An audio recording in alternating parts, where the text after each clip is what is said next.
Across the UK, online and on DAB. Talk Radio. We have ways of making you talk.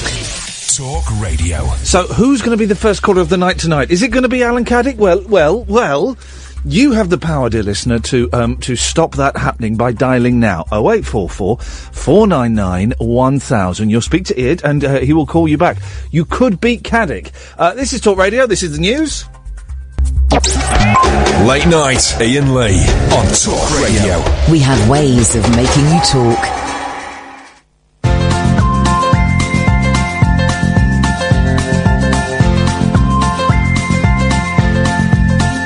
There's a voice that keeps on calling me down the road. It's where I'll always be. Every stop I make a new friend. Can't stay for long, just turn around and I'm gone again. Maybe tomorrow I'll wanna settle down. Until tomorrow I'll just keep moving on down this road that never seems to end. When new adventure lies just around the bend. So if you wanna join me for a while, just grab your hat, come travel light, that's old style. Maybe tomorrow I'll wanna settle down. Until tomorrow, the whole world is my home. So if you wanna join me, whoa. Hello, first caller of the night. That's going to be me. Oh, for crying out loud. That was the most... all of you, John, Alan, Steve and Dan, all of you, that was pathetic. I said nothing. Yeah, who's that? That's John. Right, well, that's pathetic. Thank you. Steve, what did you do? It's got to be me. Are you Steve? I'm Steve, yeah. Yes, well, I'm talking to you. What did you do? I called first. No. Pathetic. Alan, what did you do? I was singing along to Lily. Yeah, pathetic. Dan? I did hip. Very, very low key. Very low key. We're going to start the show again. What about me? Which one are you? That must be John. Yeah, I said... I told you were pathetic. Oh, sorry, right. We're going to start the show again. Not with that song. Thank you. Yes. Right, now just be quiet.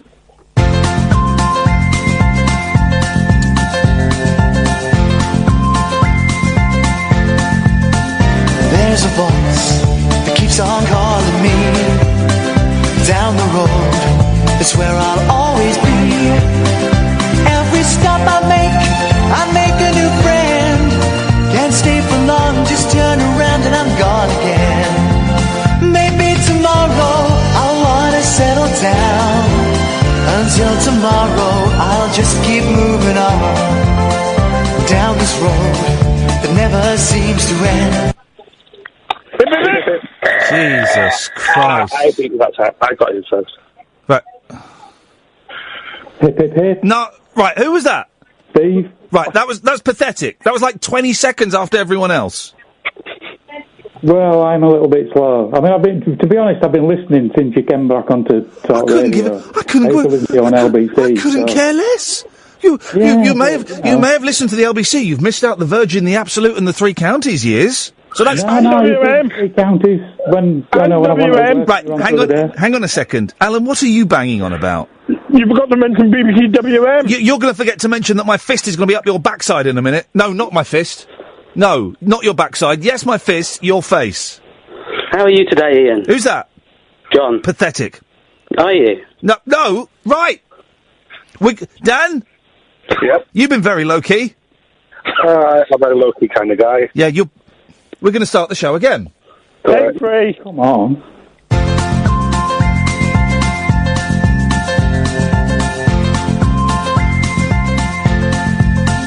There's a voice that keeps on calling me down the road. It's where I'll always be. Every stop I make a new friend. Can't stay for long, just turn around and I'm gone again. Maybe tomorrow I'll wanna settle down. Until tomorrow I'll just keep moving on. Right, we're getting there. We're starting to get there. I was Starting. singing in a sort of Clouseau voice. Who is that? Alan? Is that Alan? No. He's going hip, hip, hip. Right, hang on. Who's that? John? Yeah. No, that voice there. That's Alan. That was me going hip, hip, hip. That one there who says hip, hip, that's John. I'm getting confused. Are you Alan? No. No, that's me. That's John. Yeah. You're Alan. Hip, hip. I'm Dan. Who's that? I don't care who Dan is. I'm not interested in Dan. Steve, have you said hip, hip, hip yet? I said hip, hip, hip, yeah, twice, 3 times. And I'm over the moon, I've beat Caddick. I love Caddick a bit. And I think technically- he's a character on the show, but I've beat Technically, him. you haven't beat Caddick. Am I not? Right, which one's Alan? That's me. That's John. Which one am I? No, That's Alan. no. Shush, I heard Alan then. Alan, say something. Hip, hip, hip. That's John. Hello? Alan. Hello? Hello, Alan. No. Now I must be Alan. Thank you. I'm Steve. No, I'm Alan. That's John. Will you stop pretending you're Alan? No, I'm Alan. Stop Excuse me. Excuse me. Excuse me. Excuse me. John? Is this LBC? Sorry. Alan, be quiet. I'm talking to John. John? Hello? Good Alan. evening. No, Alan. I told you to Good be morning. quiet. Sorry. John. Sorry. Keep it down a bit. Who's that? Oh, I'm outside the pub. Right. Steve and Dan. Who said keep it down a bit? Right. Alan, shut up. I'm talking to Steve and Dan now. Okay. Thank you, Alan. John. Hip, hip, hip. Now I'm worried. Alan. Yes. No, not you, John. I'm talking to Alan. Yeah, that's me. No, that's... You're really getting on my nerves, you lot, tonight. Alan. Yes. Not you, John. Sorry. Thank you, Alan. Just keep out of it. I'm talking to John. John? Hip, hip, hip. Thank you. You button it. Steve, have you said hip, hip, hip yet? I have hip, hip, Oh, we're hip. going again. Hang on.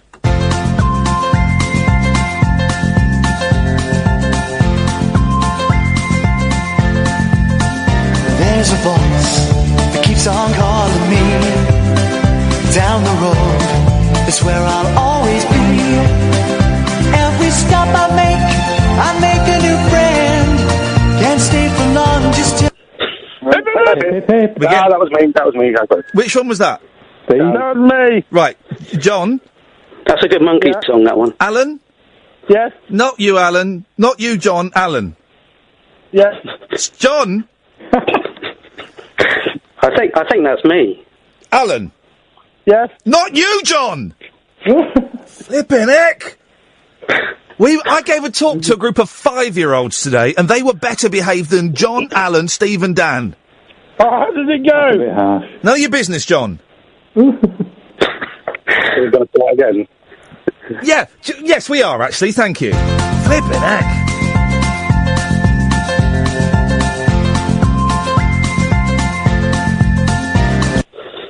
Hip, hip, hip. Who was that? That was me. Shut up, John. Alan? Hello. Who's that? I have no idea who I am. You're Alan, obviously, because we recognise your voice. You call us every single day. No, that's me. That's you, John. I've never spoken to you before, John. No, I'm Alan. Oh, I recognise Alan's voice because it's so distinctive. Yes, I know what you mean. Alan, please. Sorry. Who else said hip, hip, hip? That was me. Not you, John. Dan, did you say it? I did. I think Norman said it. I think I heard a woman's voice there. I did as well. Is there... Right, there. Who are you? Is that Steve? It's Hannah. What? How the hell did you get involved in this? Hi, Hannah. Alan, stop breathing. Yes, I don't think that's Hannah. God. Alan, stop breathing, please. Has he stopped? Not you, John. You can keep breathing. Ah, thank God for that. No, Alan can stop breathing. What the hell is going on? Hannah, Yes, stop it. How did you sneak in? I was already here. Right. Came for the breathing. I don't know who that Hip, is. hip, Hip, hip, hip, hip. Well done, Anna. Thank you. You're Hip, hip, welcome. hip. Stop it. Quiet, please. We're starting to get somewhere. show. No, not until I say so. We're starting to get somewhere. Where's that? Well, we're starting to get the enthusiasm that I require. We've not had it yet. Who's crying? Anna, are you crying? No. I'm breathing. John's getting on my nerves. John, That's the thing I feel. John, could you stop doing blobby? Sorry. Is that Noel? Right. We're going to start again, right? And this time, when we come back, I want all enthusiasm, vim and vigour, okay? All three. I'm ready. You ready? Here we go. Well, I'm not the kind to kiss and tell, but I've been seen with fire up. I've never been with anything less than a 9. So fine. I've been on fire with Sally Field, gone past with a girl named Bo, but somehow they just don't end up as mine. Hip, hip, hip. Who's that? Steve. What? Hip, hip, hip. Who's that? Bruce? Anyone else just want to chip in with a random hip, hip, hip from a stranger? So it's just you two. Where's everyone else gone? Can I throw you a curveball? Who are you? Steve. Oh. I've got no idea what's going on today. Can I throw you a curveball? No! Best Monkeys track. Pleasant Valley Sunday. Incorrect data. All right. Bruce? Yes, good evening, Ian. Hip, hip, hip. Thank you. And who's Callum? Hip, hip, hip. Oh, for crying out loud. You alright? Right, we'll try again. Hang on.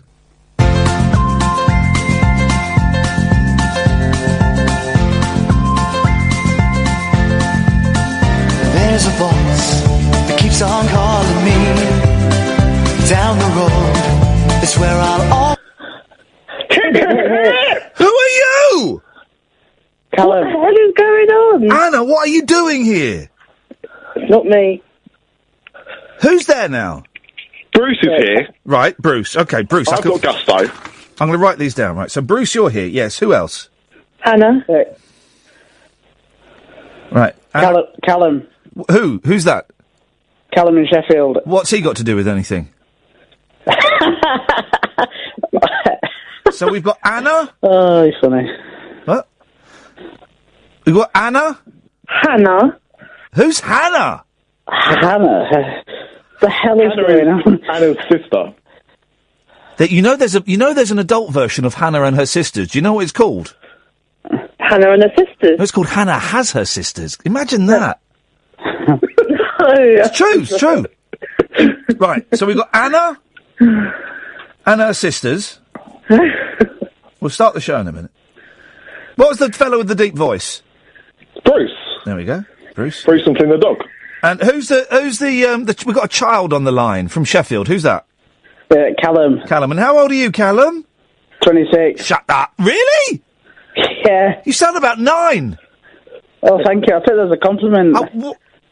Best I get all day. Right. So listen, what everybody who's listening now, I've really got no idea what's going on. It's the most annoying start to the show I've ever had, right? When the music stops, everybody has to come in with a really enthusiastic hip, hip, hip. Okay? Okay. You got that? Right. You got that, Bruce? Absolutely, sir. You got that, Anna? Yeah. Hannah.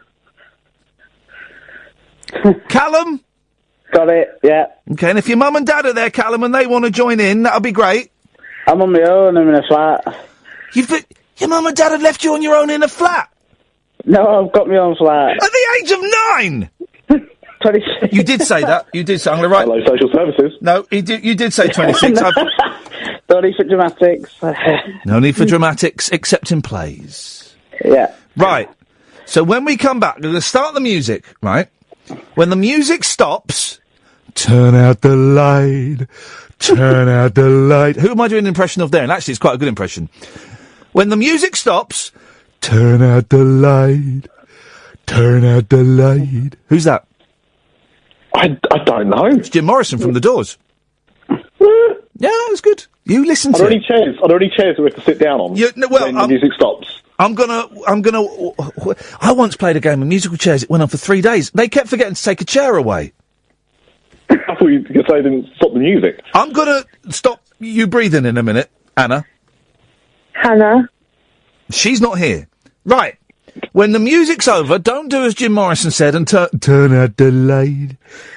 Instead, vim, vigour and gusto, a hip, hip, hip. Are we ready?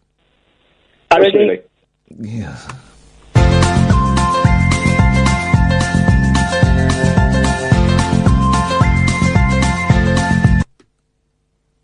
Right, there's no one there.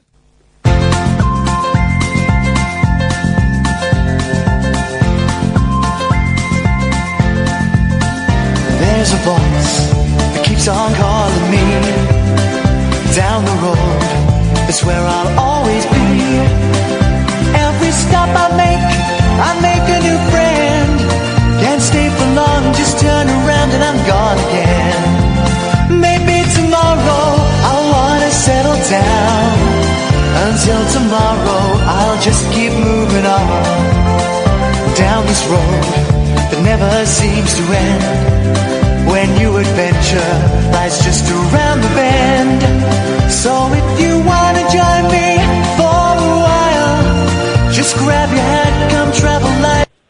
Hip, hip, hip.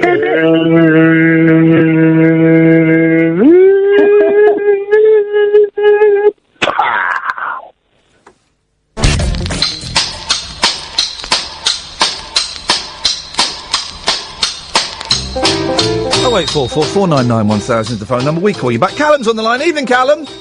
Evening, you alright? I'm alright, Hip, Callum. hip, Hip, hip, hip. Boss, what you got for us? Just a bit about life in general. It's one of them. Go on then. I love a bit of life in general. Yeah, you know, these days when you're talking to people, I know it sounds trivial, but I feel like you've got a friend, for example, and you say... I haven't got any friends. And you've got similar personalities, and you'll say to somebody, oh, I do a thing like that, and my friend doesn't do it like that, and people will think you're dissing him or bad-mouthing him. Give me an example of a thing that your friend does differently to other people. Like, for example, I like to be out more, be more sociable. Yes. I'm like, if I say it's the wrong person, I might say he likes to go home early, and they might think that I'm bad-mouthing him and things like that. You've reminded me, right? When you're a kid, I used to hate going to my friends' houses. Do you know why? Nope. They smelt differently. Yeah. Other people, when you're a kid, other people's houses really, really smell differently.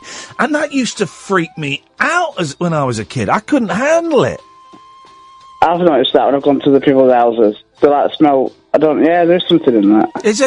I don't notice it so much now I'm an adult. I think partly because my sense of smell, of course, as you know, is less potent than when you are a child, because you kill your nasal powers as you grow older. That's a fact. It's because you're such a negative attitude. I used to hate going to other kids' houses because they would smell differently.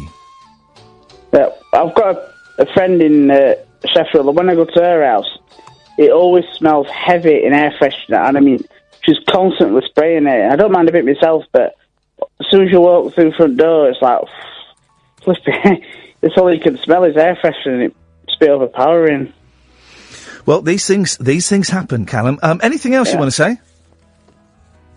We'll take that as a no. Let's go to Alan. Evening, Alan. Hip, hip, hip. Hip, hip, hip. How are you, boss? You know. Comme ci, comme ça. I hear Edmonds got slated this morning. I didn't watch this morning. I was sleeping this morning. But I'd be surprised if he didn't. You could feel really laid into him. Vaughan, our listener, is on the front page of the Daily Mirror today. Ooh. Yes, I don't think he's enjoying it. Rightfully so. He should. He's not well. He doesn't want all that kind of hassle and stressful and all that sort of stuff. Any publicity is good publicity. Well, I don't think he wants publicity for his cancer. Well, how is he going to benefit from that? Unless there's like a doctor watching, going, "Oh, I can cure that." It won't take a box to do it.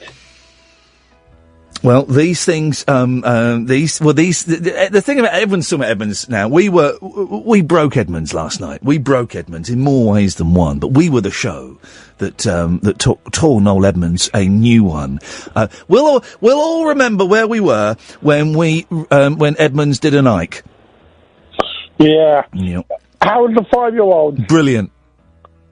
What clips did you play? Flipping brilliant. We went, for those who don't know, me and Catherine went and gave a talk at a primary school in Leighton Buzzard for 5 and 6-year-olds, right? Because I'm doing these talks, Alan, at colleges and universities and schools. I've seen the periscope of you at college. And I'm doing them for free, right? I'm giving something back, right? So I put an advert on Twitter and Facebook a few months ago. saying, if you want to come and give a talk about working in the radio, send me an email. Blah, blah, blah.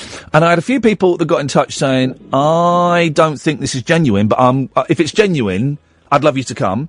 And this one I got from, it was, what was the name of the guy? Someone's dad got in touch. It was Jonathan. Jonathan got in touch. He's Ella's dad. And he said, we'd love to have you at my little girl's school if you're up for it. And he put me in touch with the teacher, and we kind of made it happen. And we went and we gave a talk. And I was a little bit nervous, Alan, because I didn't know how it would work. And then when we got there, I couldn't get any of the equipment to work. Couldn't get my computer to the speakers to connect to the computer. Okay. So it was a little bit tense. Aaron, Bruce, Steve and Hannah, stay there. Coming to you in a bit. 08444991000 if you want to join that list of people. But we did it, and it went very, very well. I played one clip. But I said, what I'm good at, Alan, is I'm not good at planning things, but I'm good at ascertaining when things aren't going to work and coming up with a plan B off the hoof, on the hoof. Off the cuff. Off the cuff, on the hoof. What would your plan be? Plan B, I played a clip and I saw it that it wasn't going to grab their attention. So plan B was, we mocked up a phone-in radio show. Oh, right. Yes, we had about 5, 10, 15, 20, about 30 kids there. Who was the first caller? Well, this is it. I'm outside the pub, and I've got a motorbike playing. A motorbike is braying in your ear. Well, what we did was they were all sat there, and I was the presenter, of course. And I put out a topic, which was, what's the worst Christmas present you've ever had? Then they would put their hands up, and then Catherine, as the phone operator and producer, would then get a child to go up to her and whisper their name and what they were going to say, and then she would put them through, and they would come and stand next to me, and I'd go, oh, we've got a caller here, it's Steve. Steve, what? And we would have a little bit of a chat, and then I would cut them off, and we would get the next person on. And it worked an absolute treat. Yeah? They loved it. So future listeners to the show. Future listeners to the show, guys. And then they played us a story that they had done with that they'd recorded with sound effects, and it was brilliant. Then I played them some music. Yeah. They were nuts, though, these kids. They were brilliant. I thoroughly enjoyed it, right? But listen to this bit of music. How does this music make you feel, Alan? Okay. Hang on, here it comes. The Omen. No. Exorcist? No. Go on, tell me what film it is. Halloween. How does that music make you feel? Spine tingling. Yeah, spine tingling. A lot of them said it made them feel good and like they wanted to dance. One of them said it made her feel unsure, which I thought was a great answer. But it got me thinking, actually, right? I spy a topic. Well, I don't know if it is a topic, but it certainly got me thinking, right? That music is scary because we know it comes from a scary film. Yeah. Right? But those kids don't know. They've not seen Halloween, right? And some of them... young. It sounds like you're letting one go. No, it's a bike with impact. Oh, right, the old motorbike braying. Okay. But a lot of them said it made them feel happy and like they wanted to dance. So I wonder how much of music is how it makes us feel, and how much of it is the other things we associate with it. We've seen that film Halloween. We've seen Michael Myers getting I haven't. Sorry? I haven't seen Halloween. Have you not seen it? No. Oh, mate, it's brilliant. I'll have to see if I can get it on DVD. You'll get scared. Well, I'm seeing Nightmare on Elm Street. Oh, Nightmare on Elm Street's not scary. They're comedies, aren't they? Not the first one. I thought it was a comedy. No, the first one was scary. And I've seen number 3, Wes Craven's New Nightmare. Wes Craven's films are rubbish. Well, I haven't seen Scream. That's rubbish? That's why I haven't seen it. Exactly. Well, thanks for calling, Alan. Thank you.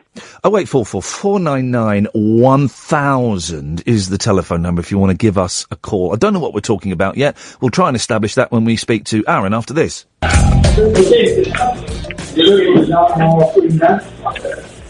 Hello? Hello? I'm still here. What are you still there for? Go away! No, you Oh, God, come off.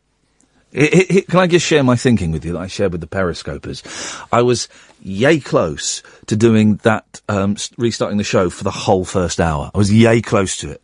And I thought maybe that's a little bit too much even for me, but it crossed my mind. Is it Aaron or Aaron? Hip, hip, hip. Hip, hip, hip.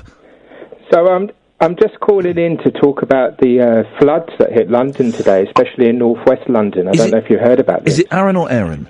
Aaron. I always panic, Aaron, when I I don't always. Since last week when we had a knob call in called Aaron, yeah. I always, freeze when I see that name on my screen thinking it's that guy. No, it definitely is. Oh, I know it's not that. I can tell from the warm tone of your voice.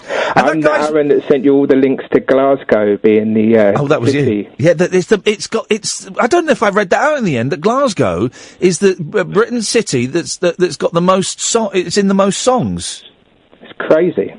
I had a brilliant thing on Radio 4 today. I've taken to listening. I'm really flicking around the dial and getting a lot of 4 Extra, 4 LBC, Talk, of course, and other stations. But I'm really taken to listening to... Hey, Julie Hartley-Brewer's on everything at the moment. Have you heard this? She was on... Have I Got News For You the other day? She was on Any Questions on Radio 4. She was on the comedy show, the comedy panel show tonight as I was driving in. She's got a cracking agent. She's going around like a cheap wine. I've started listening to Any Question... Not Any Questions. Answers, Please. That's a good name for a show, Radio 4. You can have Answers, Please. Welcome to Answers Please. I'm David Mitchell. This is the panel show where we like to find out the real answers as we ask Answers Please. On tonight's panel, we've got German comedian Henning Weng, we've got David Baddiel, and we've got a woman. I think all panel shows have to have a woman now, don't they? Well, the thing about Radio 4, right, is they do on the BBC, they have to now, but on Radio 4, they've always had an excellent spread of male and female panellists. They always have. So, and they have some brilliant people on there. I'm a big fan of Susan Calman at the moment. I think is hilarious. And Holly Walsh as well, of course, I think is brilliant. And Izzy Sooty, who's coming on the show at some point later on in the year. What do you think of people like Catherine Ryan? I don't know Catherine Ryan. Okay. So I'm going to reserve judgment until I do know her. Why? What do you think of her? I quite like her. And I personally know Francesca Martinez. She's quite a good comedian. I don't know her either. I'll have to check these people out. But I decided to listening to the programme that's on You and Yours. Okay. You and Yours, right, at 12:15, and it's kind of their magazine phone-in programme, and I quite like it, right? I don't like it when, I don't know his name, so I'm going to have to use a descriptive term that I would not normally use. Ooh. I don't like it when the blind guy's hosting it on a Friday. Okay. And I don't know his name. I can't help you. I just don't like his style of delivery. And also, he reads it all on Braille. And he gets it wrong quite a bit. But I don't, anyway. But today, they had these two guys, right, who were cycling to keep fit. Boring, you'd think. But no, not boring, right? They were visiting places that were mentioned in the songs of the post-punk band Half Man, Half Biscuit. Now, there you go. I used to be a big Half Man, Half Biscuit fan. Did you have the punk hairstyle? No. Oh. But I had the album back in the DHSS, right, which is a cracking album. It's got the brilliant song, Effing Hell, It's Fred Titmus. There you go. It's got 99% of gargoyles look like Bob Todd. It's got, I can't, but I forgot, and they played some Half Man, Half Biscuit songs, right? And you got to be careful because a lot of them are very, very sweary. Okay, a lot of them are very sweary. Not safe for the radio. Not safe for the radio. But the bits they played were absolutely hilarious. I mean, really laugh out loud. genius poetry set to slightly uncomfortable, awkward music, but poetry in the style of Spike Milligan or something. It was wonderful. I tend to find daytime radio very boring. Yeah. Well, Radio 4 today were playing Half Man, Half Biscuit, and it's made me think I need to check out a bit more Half Man, Half Biscuit. I'd always written them off as, like a teenage band because they were swearing. What was the song they did? They did one called Trumpton Riots. I wonder if that's safe for work. You've got to be so careful. YouTube.com. Let me just look at the lyrics of Trumpton Riots. Hang on. You probably can do little soundboards with... It was just absolutely joyous. Anyway, while I try and find that, you... Oh, no, hang on a minute. Let's try and find... Trumpton Riots lyrics. All right, let me just see if the lyrics are clean, we'll have a little bit, and we'll see how we get on. Hang on a minute. Trumpton Riots by Half Man, Half Biscuit lyrics. Are they clean? Oh, it's not the one I was thinking of. What's the one that's got the line? Oh, I don't know. Anyway, what did you call him for? So I was calling. Well, I've got 2 points really. The main point that I wanted to speak about was about the floods in London today. Oh yeah. Basically, we seem to be the only ones on our street at the moment with any light, which is just incredible. I don't really know what's going on, but it looks like we're sort of back in prehistoric times. We've got no electricity, so I can't hear. We've got no electricity, so I can't actually watch your Periscope. I can't actually listen to your radio. So the only joy I got listening to it was while I was waiting to be put through. Oh, I see. I'm sorry to hear that. And I'm a regular listener, so. Oh, well, this might cheer you up. Here we go. I found a song that we can sort of play, although it's a bit naughty, and I don't condone any of the message, but, I like naughty. I like naughty too. While it's booting up the internet, very slow tonight, very slow, if anyone's wondering. Whereabouts in northwest London are you? I'm in Kingsbury, which is very near Wembley on the Jubilee line. Right. There's a brilliant picture of a fella, where he's on a road. It's like flash floods, wasn't it? Yeah. And the water has covered his car. Completely covered his car. Hang on, here we go. This is good. I've not heard this since I was 15. Here we go. 28 years ago. Here we go. All right, mate, calm down. Whack this up a bit, Ed. This is a bit low, this one. Here we go.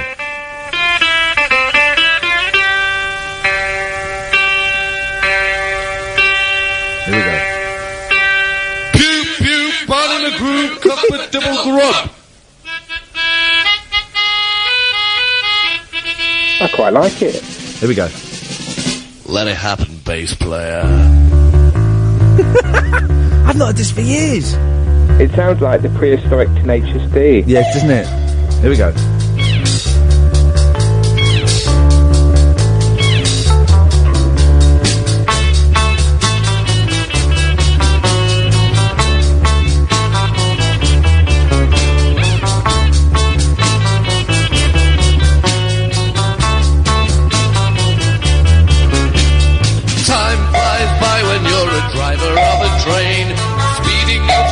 With a cargo of cocaine, I get high when I'm the pilot of a plane, touching down in Camberwick, I'm stoned out of my brain. There we go. We don't agree with the messages, of course, but I wish I could remember the one they played on Radio 4. If anyone knows the one they played about a market town on Radio 4, could you let me know? Scopers. At Iain Lee, because it was beautiful. So, you got no electricity? No electricity. The cat got lost for absolute hours. Yeah. And that was heartbreaking. And as soon as I saw her at the door, you can imagine the relief. There was a tear running down my eye. Well, don't cry. That will add more water to the water that you've already got. Yeah, but Noel would think I'd have negative energy. Yeah, exactly, and it would be your fault, wouldn't it? It would be my. Erin, listen, thank you very much for that. 0844 499 1000. Steve, Bruce, Hannah, coming to you in a second.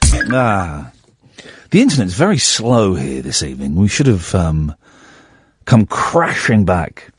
Ben, why would you tweet me to say you're not that you find the show boring? Back to LBC. I mean, why would you tweet someone that? Someone just tweeted me I should man up about depression. I told him to F off. Just F off, Fred.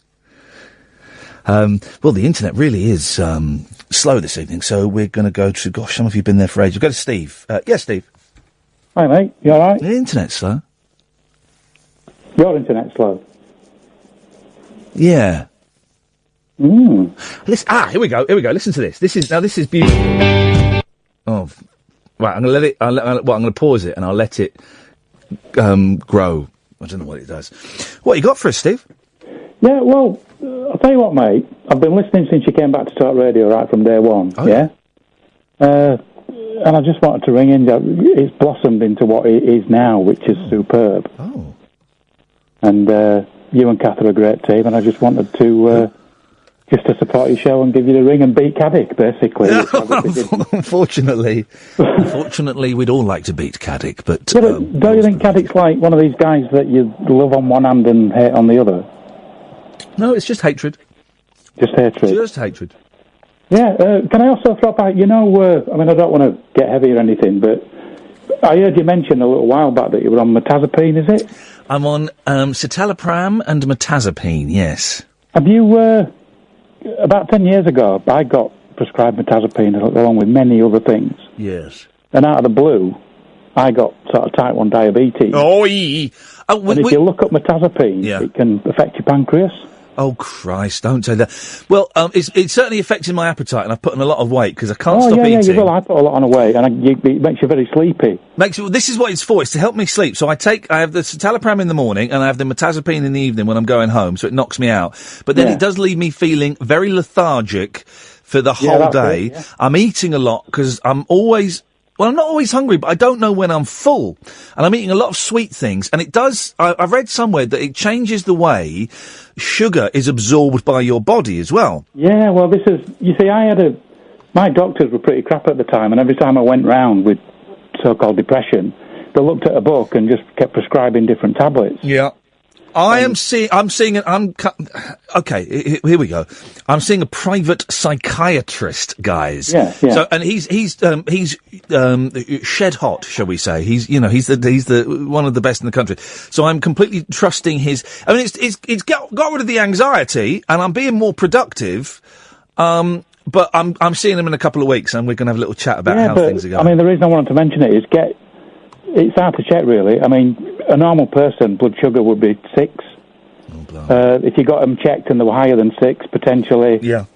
You know, and if you've got ketones in your blood or whatever, I'd probably just get a check now and again if you're on metazapine. Okay, I will do. Thank you, I never got checked. Yeah. And out of nowhere, I'm not overweight, I've never had type 2, there's no history in my family. At the end of my depression after a year, I'd got type 1 diabetes. And how are you doing, apart from the diabetes, how are you doing in your head and your soul? You know what? I used to listen to you on LBC and other places. I once rang you on LBC. I said I was 1080p man because you were going to buy a new TV. Oh, you helped with that. I've still got that TV. I've still got that TV, Steve, so thank you for your advice. Yeah, you got a sharp Aqua, didn't you? Yeah, I did. Yeah, I've still got it. Well, they held up well. Then I'd got no confidence and I plucked up the courage to ring you up because I couldn't sleep through the day and I used to listen to you on LBC religiously. And it got me through sort of, 6 months of whatever. And I eventually got back. I mean, I've been back at work like nearly 10 years now. I have like a year and a half off. Yeah. It's hard work though, and I'm up and down, but generally down at the moment. I didn't enjoy doing the show last night. I don't really want to be here tonight, and I could see.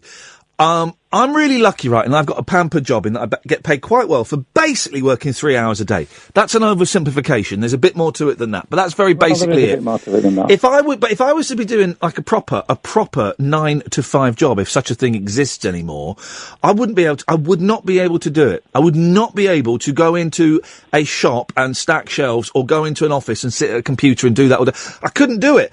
And I can see how people, like having proper depression, I take that word out, how having depression can ruin people's lives, and their careers and stuff, because I don't want to come in tonight. I don't want to, but I'm lucky because I'm working with my mates. I've got a 3 hour shift and that's kind of it. If I had a proper job, I wouldn't be able to do it. I would not be able to do it. Yeah, I get that. I mean, I work in a call centre, and I've been there 20 years. And apparently when you're in a call centre, you've got 18 months and you're burnt out. But I've been there 20 years, and I just go in autopilot, switch off, and just get through the day. Yeah. But like you seem to have a lack of confidence sometimes. Oh, but you've got the history of being clever on TV, clever on the radio. Well, I mean, there's nobody at the moment. I mean, Nick Abbott, if I can mention Nick. Yeah, of course. I used to listen to him Friday and Saturday. Yeah. Now I just listen to him on a Saturday. Well, Steve, listen So up. you get Friday, he gets Saturday. You're very kind, Steve. I'm going to move on. Thank you very much indeed. You're very, very kind, because Nick is one of my heroes. Have a listen to this. This is Half Man, Half Biscuit. This is stunning.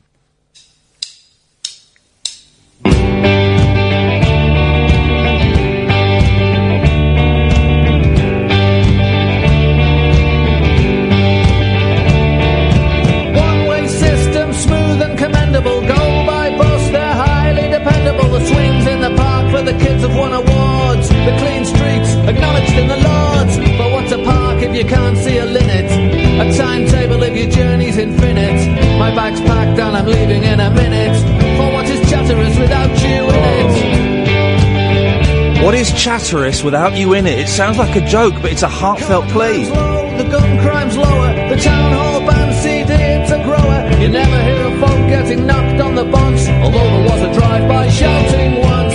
But there's a brass band everywhere. And I don't drive, so I don't care. And as a nightingale sang in Berkeley Square, what's Chatteris if you're not there? There was a drive-by shouting once. What a line. What a line. I've just refound my new favourite band.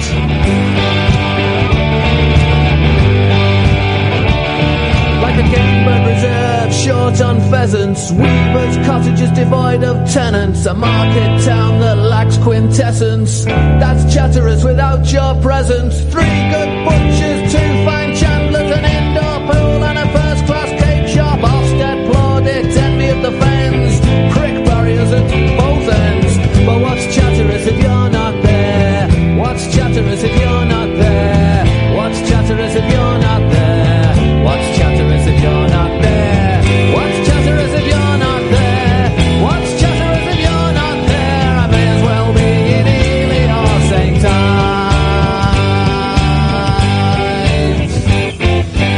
Ives. Come on! There was a drive-by shouting once. Oh, flippin' heck! And the album titles are brilliant. The one we had at school was back in the DSSS. That's from the album Actung Bono. Oh, man. Bruce Morsey, stay there. Hannah's on the line. Evening, Hannah. Evening. How you doing? You all right? I'm all right. That was a nice call from Steve, wasn't it? It was a nice call from Steve, wasn't it? Yeah. I totally get what you were saying about how depression can affect your soul, though. I really get that. Oh, I think it's a spiritual malady. That's what it is. It's a lack of something. It's a lack of something. For me, anyway. Hey, man, you know, who am I to speak for? Why should I speak for? I know nothing. Yeah. Yeah. What you got for us, Hannah? I bought the Monkeys album today. Hey, the new album is brilliant, isn't it? Oh, I love it, yeah. I like, You've Been Me the Summertime. Yep, Andy Partridge. I like the first song, Good Times, where he's doing a duet with Harry Nilsson. Yeah. It's great, man. Who'd have thought? Number 13 in the UK charts. Who'd have thought 2016, one of the best albums of the year, would be by a joke pretend band? Who'd have thought it? I'd have thought it, because I always knew they had it in them, because I've defended the Monkees. I've taken years of teasing and mocking, because I like the Monkees, and now they've come up trumps, ladies and gentlemen. Absolute trumps. Well done, guys. Good times. And I was never a massive Monkeys fan, but I've really started to like them now. Yeah, they're good, man. They're good. They know their onions. Yeah. They know their onions. Well, Hannah, I'm glad you're enjoying it. Yeah. What are the topics for tonight? Have we actually started the show now? Yeah, no topics. No topics. No topics? No topics, really. You had a good day today, then, with the radio? With the kids, it was brilliant. A really brilliant hour. I was worried we'd struggle to fill an hour, and we had to kind of cut it short, because she said, break time's coming up. And we're like, all right, fine. We had a great time. That was it. I let them play with my soundboard, right? Which is my little box of tricks that's got all of this on it. It's got all that stuff. And I made a box that was safe for young ears. Yeah. And I let them come up, and so they spent like 5 minutes going. Ooga zaga, ooga zaga, ooga zaga. And Who's that? That's old news. Hello? Beep, beep, beep, beep, beep, beep. My pet monkey bit my mum's ear off. We were playing soundboard for 10 minutes. They loved it. Absolutely loved it. Let's just say, Paul Ross and, Ian Dale and John Gorton, no, not John Gorton, people on the radio. Me, you better watch out, because we've just inspired, not the next generation, but the generation after that of radio presenters. That's really good. Thank you, Hannah. No, it was good. Bruce, you're next. Good evening, Bruce. Hip, hip, hip. Hip, hip, hip, Bruce. Ah, how you doing, sir? We're getting by. We're getting by. Birthday Eve. Oh yeah. I'm not a fan of birthdays. Let's move on. Okay. Well done. Well picked up on that audio clue there. Excellent. Thank you. There was two things. First of all, a very short one. I wanted to tell you, going on from last night, I actually went to Crinkly Bottom theme park. Now, if you can call it that. Yeah. Yes. That was supposedly rubbish, wasn't it? It was terrible. Yeah. What was actually there? There was Mr. Blobby's house. Oh, jeez. And there was a tent where they did some singing, and you could meet Mr. Blobby, and then you could get in a Jeep, and they took you around the forest, and that was about it. Oh. And they charged you for the privilege. I was watching. Where was I? I was watching TV the other day. No, that was it. We were at the cinema to see Angry Birds, I think. And there was an advert. You know, name all the theme parks in England. Go. Alton Towers, Chancellor World of Adventures, Thorpe Park, Flamingo Land, Gulliver's Land. And that's pretty much it, right? Yeah. And there was one came up, and it was called, like, I don't know what the name was. Like the John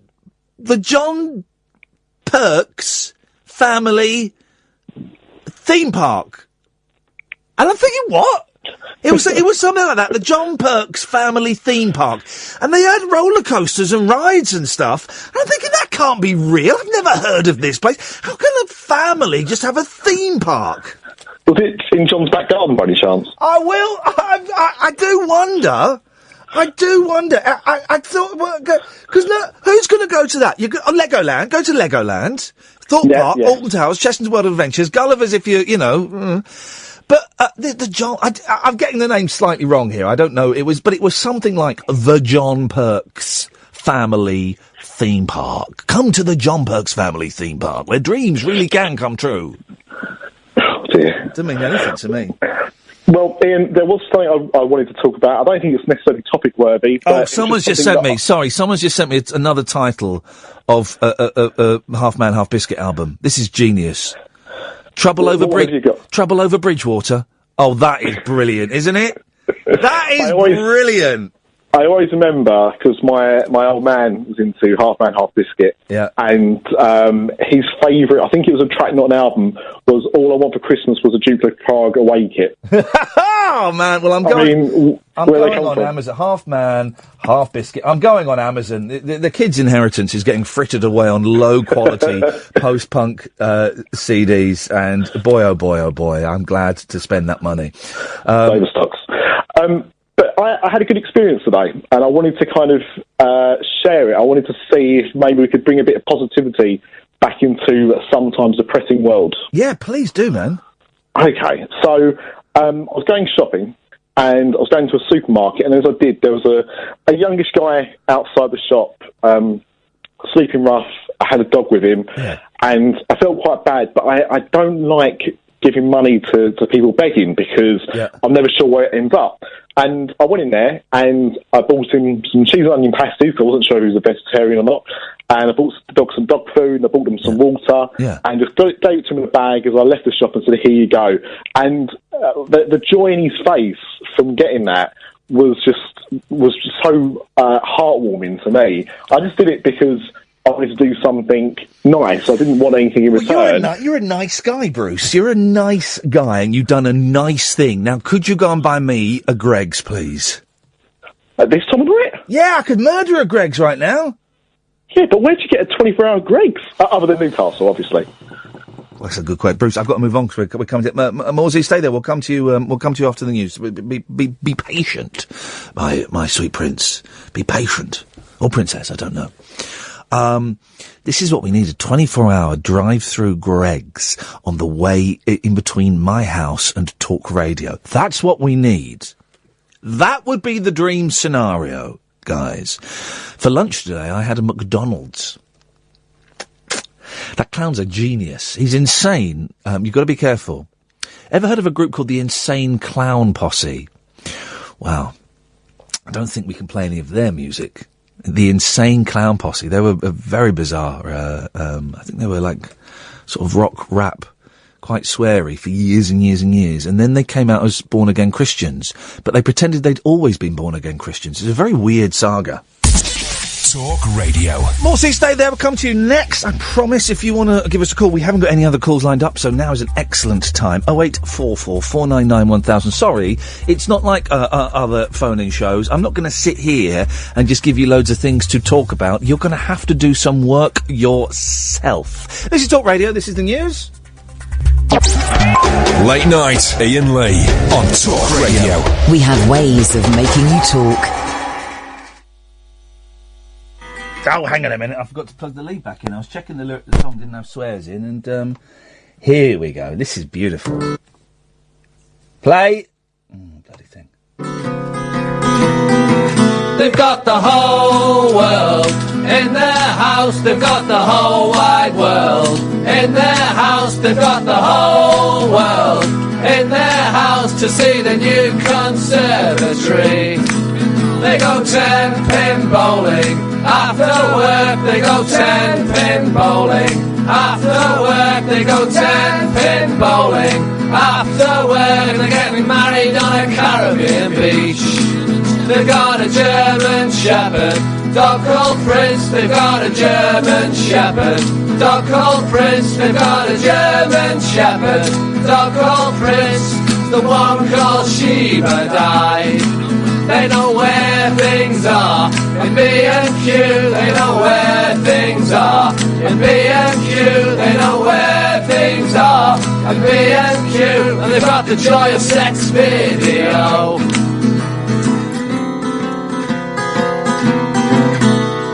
If I were a linesman, I would execute defenders who applauded my offsides.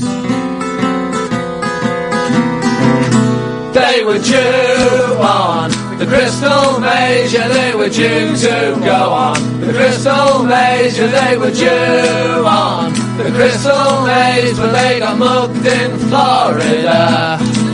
They went up in a hot air balloon, they declared their love in a hot air balloon, yeah, they drank champagne in a hot air balloon and had a row on New Year's Eve. They've got. And that was the end of that. I don't know what happened there. I was getting to the end of that, and I was enjoying that. Where's the end gone? Where's the end gone? This blooming computer. Hang on a minute. Let's get to the end, because I want to hear the end. Yeah. A hot air balloon, they declared their love in a hot air balloon, yeah, they drank champagne in a hot air balloon and had a row on New Year's Eve. They've got nothing but total respect for, they've got nothing but total respect for, they've got nothing but total respect for Annie Lennox. And if I'd have known they were coming, I'd have slashed me wrists. Beautiful. Beautiful. Oh, dear. 0844 499 1000. Morsey's on the line. Good evening, Morsey. Hip, hip, hip. Hip, hip, hip. Hello. I'm phoning from the John Pates Family Theme Park. I don't know what it's called. It was something like that. I'd never heard of it. Well, I've got a little-known fact for you about a lollipop person sign, Ian. Oh, yes, go on. Yes, It's black lettering on a luminous yellow background. Yeah. Yes. Yeah. It says stop. Yes. Then there's a thick black line. Yes. Then these are the word children or a silhouette of two children. Yes. What is the thick black line for, Ian? Come on, you know I know the answer to this, don't you? Do you? Yes. Okay. I thought no one knew this. I know. This is my only fact in the world I know. Do you want me to tell you, or do you want to tell me, and I pretend I didn't know that? You tell me. Well, as every good lollipop person should have in their pocket, should be a piece of chalk. Yes.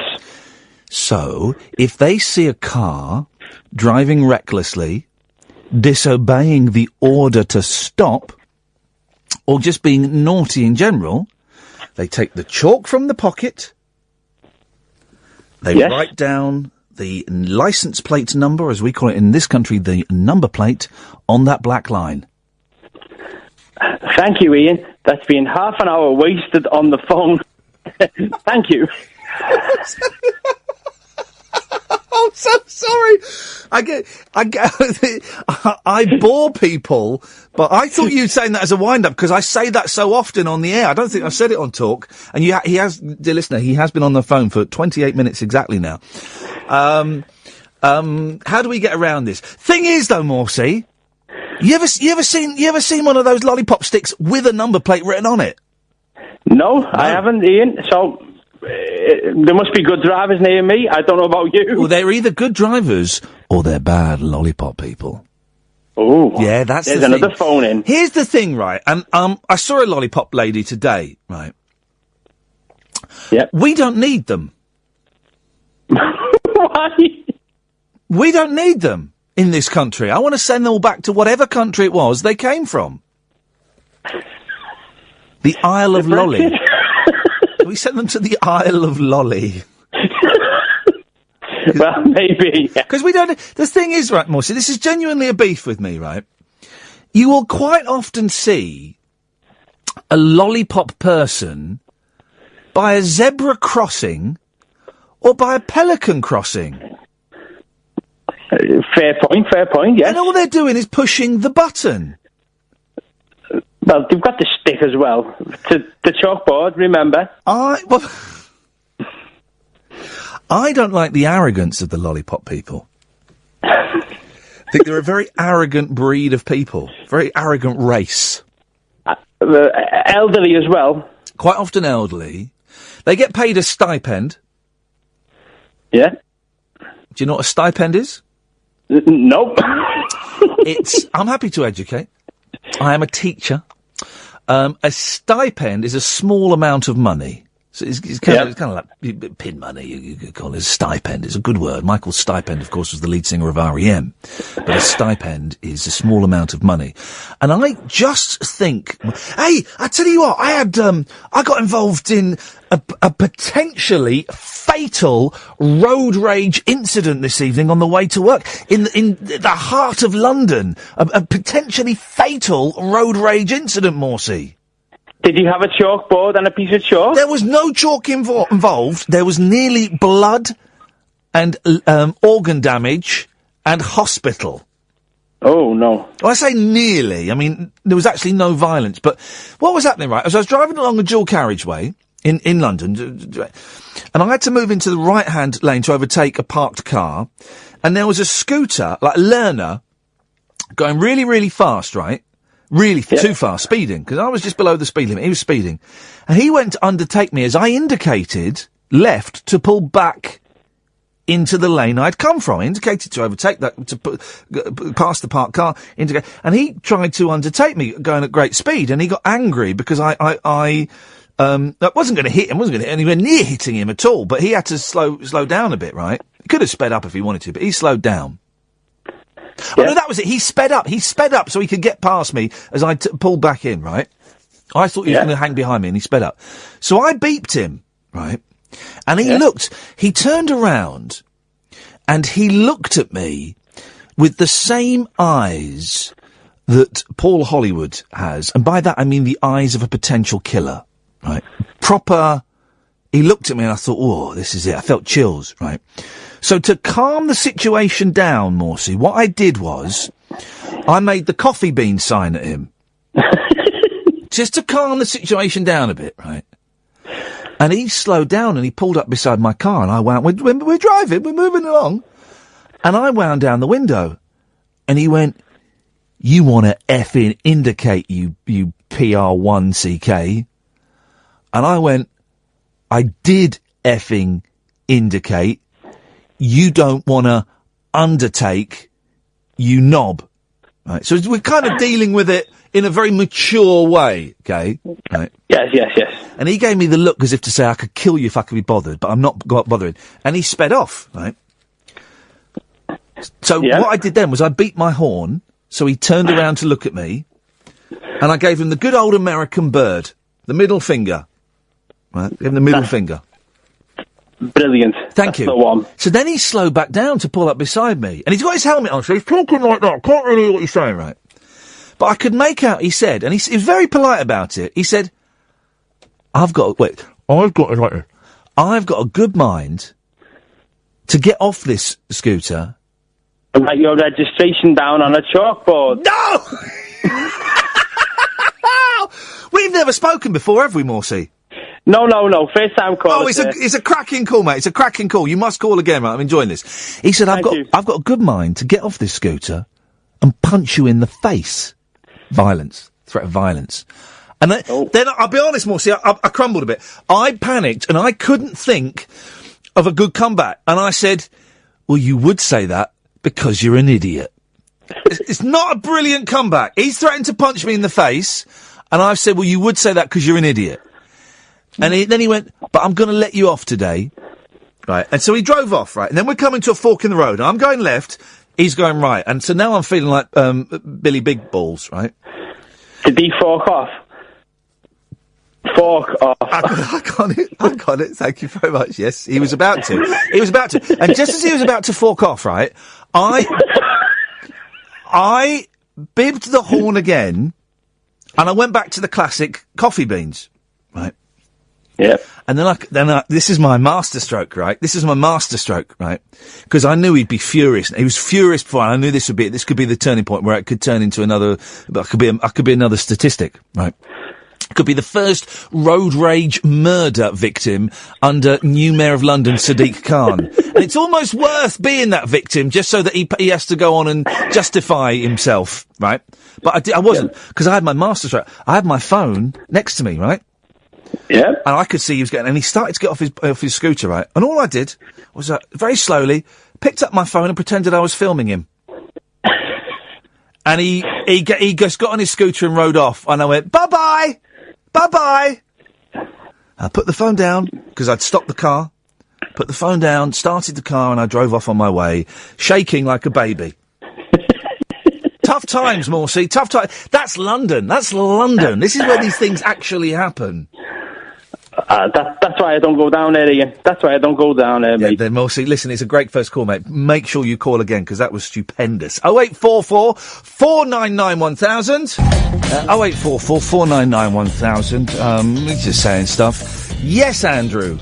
Hello, Ian. Hey, Andrew. Sorry I missed the beginning of your radio show, because I was watching a film. What film are you watching? The Final Countdown. Classic! Time travel classic! It is an absolute must-see for anybody interested in the time travel genre. It is a classic. 1980, was it? Yeah. Yeah, Can you believe it's that old? Sorry? Can you believe it's that old? I know.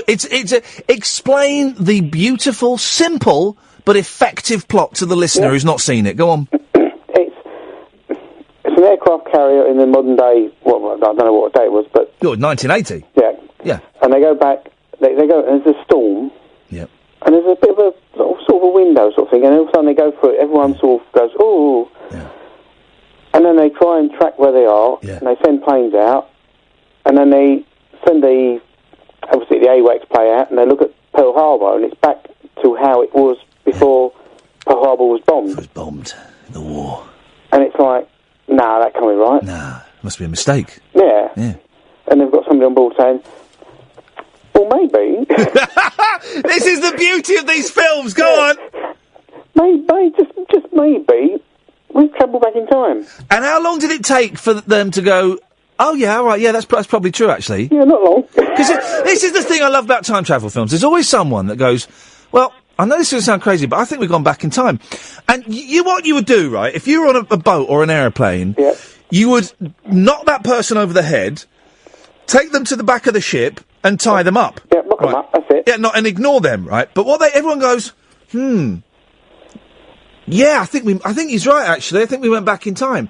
I wonder if anybody has ever, in real life, tried to do that. To say, there's a brilliant gag, right, which I would love to do, is you crawl out of a bush in front of some people, and you go, what date is it? And they go, well, it's the 8th of June. You go, no. What year? Oh, it's 2016. And you punch the sky and shout, it worked! And run off down the street. Yes, I'm going to do that tomorrow. I'm going to go out into Epping Forest and crawl out into the middle of the road. Yes, that'll do it. It's a good old film, isn't it? And they have a decision to make whether they they stop. They have the military might to stop Pearl Harbor being bombed. And then they decide, no, we're going to stop that. And they go out to try and stop Pearl Harbor being bombed. Yeah. But guess what happens? Go on. The time tunnel starts again. Yeah, they got to get back. Oh, they got to get back. They got to get back. Oh, But Andrew. Yeah. Do they all get back? Oh, no. No, they don't. Who doesn't get back? There's two on the island with a dog. Yeah. And they come back, and the ship pulls in as they come back in the harbour. Yeah, back in 1980 now. Yeah. The limousine pulls up. Yeah. And there's two old people in the limousine with the dog. Yeah. And I think it's Isn't it Martin Sheen? Yeah, Martin Sheen. Yeah. He looks inside, and it's one of the crew with the woman, one of the crew from the ship who was dumped on the island. Yeah. And he looks in and he goes, "Oh, flipping heck." There we go. You're old, isn't it? Yeah. Yeah, because you flipping left us back in the World War II. Thanks a lot, Martin Sheen. He goes, never mind. Yeah. See? It's a good film. It's a classic. I remember seeing that as a kid. I think that's probably the first time travel film I ever saw. And here's a weird one. Go on. Produced by Michael Nesmith of the Monkees. He has a cameo in it. Time Rider. Have you seen Time Rider? I'm not sure. It's brilliant, right? It's this bloke, and he's riding a motorbike in the desert, right? But what he doesn't know is that the government are conducting a time travel experiment in the desert, where they've got they're sending a monkey back in time, right? And he rides past the machine in the desert just as it goes back in time to the cowboy times, and he's got a motorbike in the cowboy times, and the cowboys want it. The cowboys want it, right? And there is a brilliant bit. There is a scene, right? It's such a good film. There is a scene where he's making love to this hot Mexican lady from Cowboy Times, right? And he's going, oh, I should gotta tell you something. What is it you have to tell me? I'm from the future. Make love to me. And it's like that, and she accepts it straight away that he's from the future. Yeah, okay. Beautiful. I believe you. Beautiful. It's a good, check out, Time Rider. It's basic, but it's a classic. A classic. Are you a fan of old sci-fi movies? It depends. I mean, old sci-fi movies, Go on. Them? Them? Yeah. What's Them? It's giant ants. Oh, no. And The Day the Earth Stood Still. I'm talking about the old black The original, Clark-2. Yeah. Is Clark-2 the name of the fella? No, Clark-2 is the robot, the planet, the spaceship. One of those. It's one of those guys. Clark-2. Clark-2 is also. Here's the thing, right? Here's what I know about Clark-2, because Clark-2. Well, is it the robot? I can't. No, she has to go back. She has to go back to the robot and say, Klato Barana Nikto. Yeah, of course she does, right? Now, did you know that do you know, right, this is gonna, okay, let's blow everybody's mind, shall we, ladies and gentlemen, right? You know the song, Calling Occupants of Interplanetary Craft by the Carpenters? Yeah. Right? The Carpenters didn't do it originally, right? It was originally done by a band called Clark-2, right? Who were named after that, and everybody thought They were the Beatles, right? It was about 1976, something like that. Right. And everybody thought they were the Beatles that got back together under a pseudonym, right? Let me play a bit of this. This is listen to this. This is the original of Calling Occupants. It's flipping amazing.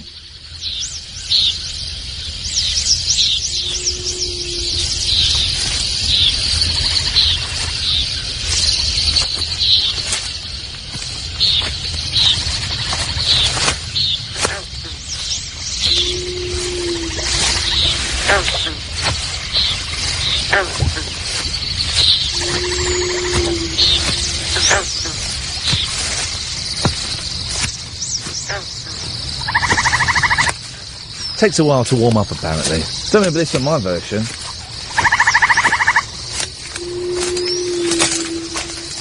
Hang on, let's skip forward a bit. There we go. In your mind, you have capacities, you know. Clartu! To telepath messages Here we go. through the vast unknown. Please close your eyes and concentrate with every thought you think upon the recitation we're Here we go, here we go. to sing. Calling occupants of interplanetary craft. Occupants of interplanetary, most extraordinary craft. I'm listening to Clartu on the way home. Calling occupants of interplanetary craft. The Carpenters they just completely ripped it off. Completely ripped it off, didn't they? Calling occupants of interplanetary, most extraordinary craft. It's exactly the same as the Carpenters version, isn't it, Andrew? Please. They did another song, right? I love Clartu. They had one good album, right? The rest of it is the rest of their output is a little bit pony. They did one that sounds like the best Beach Boys song that the Beach Boys never ever recorded. It's and I'm desperately trying to think what it's called. You're sounding a bit happier tonight. Well, I'm because I've remembered. But you sounded a bit happier now. Because I've remembered Clartu. That's why Clartu. Clartu band. Hang on a minute. Let me just find the song because it was absolutely superb. It's on. What is the name? Oh, flippin' heck. I'll find it during the break, Andrew. I'll find it during the break. Andrew, nice calling. Thank you very much indeed. 0844 499 1000. Yes, Joe. Hello. Hip, hip, hip. Hip, hip, hip. What you got for us, Joe? How about a game of iPod roulette? Oh, baby. I don't know if I've got my iPod on me. Hang on a second. I've been carrying it around the last few days, and no one has... Aha! Yes, sir! Come on, then. Yes, sir, we're going to unplug this. You know the rules, okay? I know the rules. We need a judge. We need a judge. Are you on speakerphone, buddy? Oh, hang on, yeah, I'll just take off. Flipping it, man. That's getting off to a bad start. Yeah, apologies. Bear with me. Okay. It's taking quite some time. We need a judge for this, dear listener. 0844 499 1000. You just need to have impeccable musical taste, and you have to be the judge of this. Let me explain the rules while we wait for the phone lines to light up. There will be 3 rounds. Joe and I will set our MP3 players, our iPods, whatever they may be, to shuffle. We then play the song that comes up. The winner of that round is the one that has the best song as deemed by the judge. 0844 499 1000. Each of us has one pass. If a song comes up that we think ain't up to scratch, then we are allowed to pass but once. Joe, are you off? Hello, are you off speakerphone? Yes, I believe so. You believe so? That sounds a whole lot better. We're waiting for a judge to call in, Joe. So don't worry. Well, while we're waiting, 0844 499 1000, we will call you back. While we're waiting, let's find out a little bit about Joe, the man, the music fan. What kind of genres do you like? Well, I've got I've got all sorts on the iPod as one does, but my main focus is 60s, 70s, rock and roll. Yeah, but it's as I say, it's diverse. It's varied. There's all sorts on there. Would we find, for example, reggae on there? Yeah, you'd find. I think there's one Bob Marley album. I know you're not a reggae fan. There's some ska on there as well. Like a Trojan ska compilation. Yeah, which is really good actually. Yeah, well, you say that. You say that. Yeah, I do say that. You do say that. I know you say that. Yeah. You say that. You do say that. I'm saying it. I know you're saying it. I can hear you saying it. I know you're not a fan, which is fair enough. But what about? Tell me about the Monkees. What's so good about the Monkees? Well, dude, just come on. Why are you coming? Explain it. What's the aggression for, man? Because all I know about the Monkees was a TV show when I was a kid, which was groundbreaking. Yeah, for its time, it was a groundbreaking TV show. Won 2 Emmys. It was all right. It was groundbreaking for its time. The thing is, when you watched it, when did you watch? How old are you, Joe? 41. Oh, okay. We're a similar age. Similar. Well, when you watched it in the 80s, we had pop videos, right? When that was made, you didn't have pop videos. They invented pop videos. Yeah, I know. But so it's groundbreaking. Okay, fair enough. Okay, fair enough. I'll take it. Joe, stay there. We've got a judge coming up. We're gonna have a quick ad break, and then we'll come back with iPod roulette. I'm being told an amazing thing by my sister. You can verify this, right? My sister, I don't believe a word she says. I never have done. Ever since she was part of the conspiracy where my mother told me my middle name was Gaylord. And my sister knew the truth. She was having that. She says, Id, that in New Zealand, the home of your birth, I'm sorry to bring it up if it was traumatic for you. Yeah, it's fine. That the lollipop people in New Zealand are the children. Yep. What the hell is going on over there, man? They call it road patrol. Yeah. It's something you do at school. You man the crossing. There's always an adult there that's just watching. I bet you did it, didn't you? I did. Yeah, bumlicks. I was going to say. I was going to say bumlicks. He's got you there, Ed. I was going to say bumlicks. Is it bumlick kids that do it? No, it's... Is it not mandatory? Is it not like... Because in Israel and in Greece, you have to do military service. You have to do national service. Is it the same kind of thing? No. It's like every kid has to be a lollipop lady for one term. No, but you did get a good perk at the end of the year. If you did it for a whole year... Do you get to keep the stick? Do you get a lollipop that's actually that size? No, not quite that good a reward. You got to go to Rainbow's End on a school day. With all the other Rainbow's End. It's like New Zealand's version of Alton Towers, but we've only got one theme park and it's relatively small. Hey, really? You get to bunk off and go to the John Pertwee family adventure theme park thing? Yeah, exactly. Roller coaster. Well, yeah, one roller coaster and a few other rides. Just well, there you go. Well, that's great news. Congratulations, Thank my you. sister. I apologise for that. Joe. Yeah. Okay. Say hello to Patrick. Good evening, Patrick. Good evening. Good evening, Patrick. You want to be the judge? I am, yep. Tonight's... Hi, Patrick. Joe, where are you from in Cornwall, Joe? I'm in Devon. Oh, I'm in St. Column Major. Oh, hang on a minute. Oh, I don't know where that is. Hang on a minute. Oh, it's near Newquay. Oh, okay, yeah, I know where that is. I'm starting to think that Patrick might be a bit of a ringer. Are you a ringer, Patrick? Am I a ringer? Hang on a minute. Have you got a ringer? No, he's a janner. What? A janner. A janner? Yeah, that's what the Cornish call Devonian. Don't start speaking your foreign language, otherwise we will cut off Cornwall and you can all go over there. Patrick, let's find out a little bit about yourself. You're 47 years old. No, 38. Okay, well, you got an old voice. Do you smoke? No, I never have done. Oh, well, you should try it. It's a lot of fun. It's not. It does make you look big, hard and clever, doesn't it? The thing about it does make you look cool, I think. But anyway, don't smoke, kids. Right, so what kind of music do you like, Patrick? Oh, well, I emailed you earlier about the Half Man, Half Biscuit Club over Bridgewater. Oh, baby. We'll play with this guy.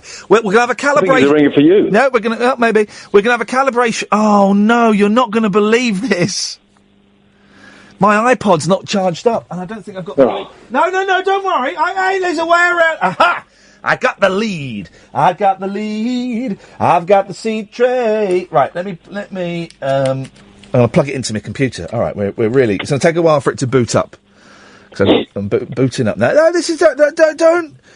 Joe, just calm down, man. There's a attitude coming from you. I'm not. I'm just nervous. Yeah, okay. I'm going to say that. Tris, what have you called in for? Tris? Oh, hello. Oh, yeah. Hip, hip, hip. Hip, hip, hip. What have you called in for, Tris?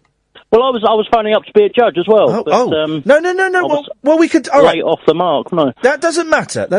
Hang on a minute. I tell you what we're going to do. We're going to try something that's never been done before in any of round of iPod roulette. Right? We're going to have two judges.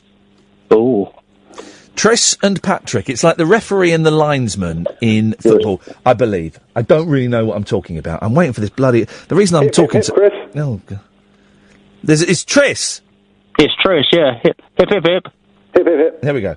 I'm waiting for my iPod to actually get some life in its lifeless soul. I've plugged it into my computer, so it'll charge up a little bit. Tris, tell us a little bit about you. You're 23. Yeah, that's fine. I'm fine with that. And what kind of music do you like listening to, Tris? I'm more in line with you, probably. I think the best band in the world are The Who. Ooh, yes. Big Beatles fan, but I'm a Stones fan as well. I don't know what you think about them. Here's the thing. I've never really dug the Stones.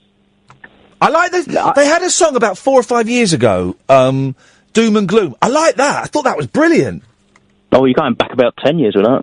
Was it really? Yeah, a long time ago. Well, the rest of it, I don't really get. I don't know why my iPod is not charging up, guys. Does anyone know anything about iPods?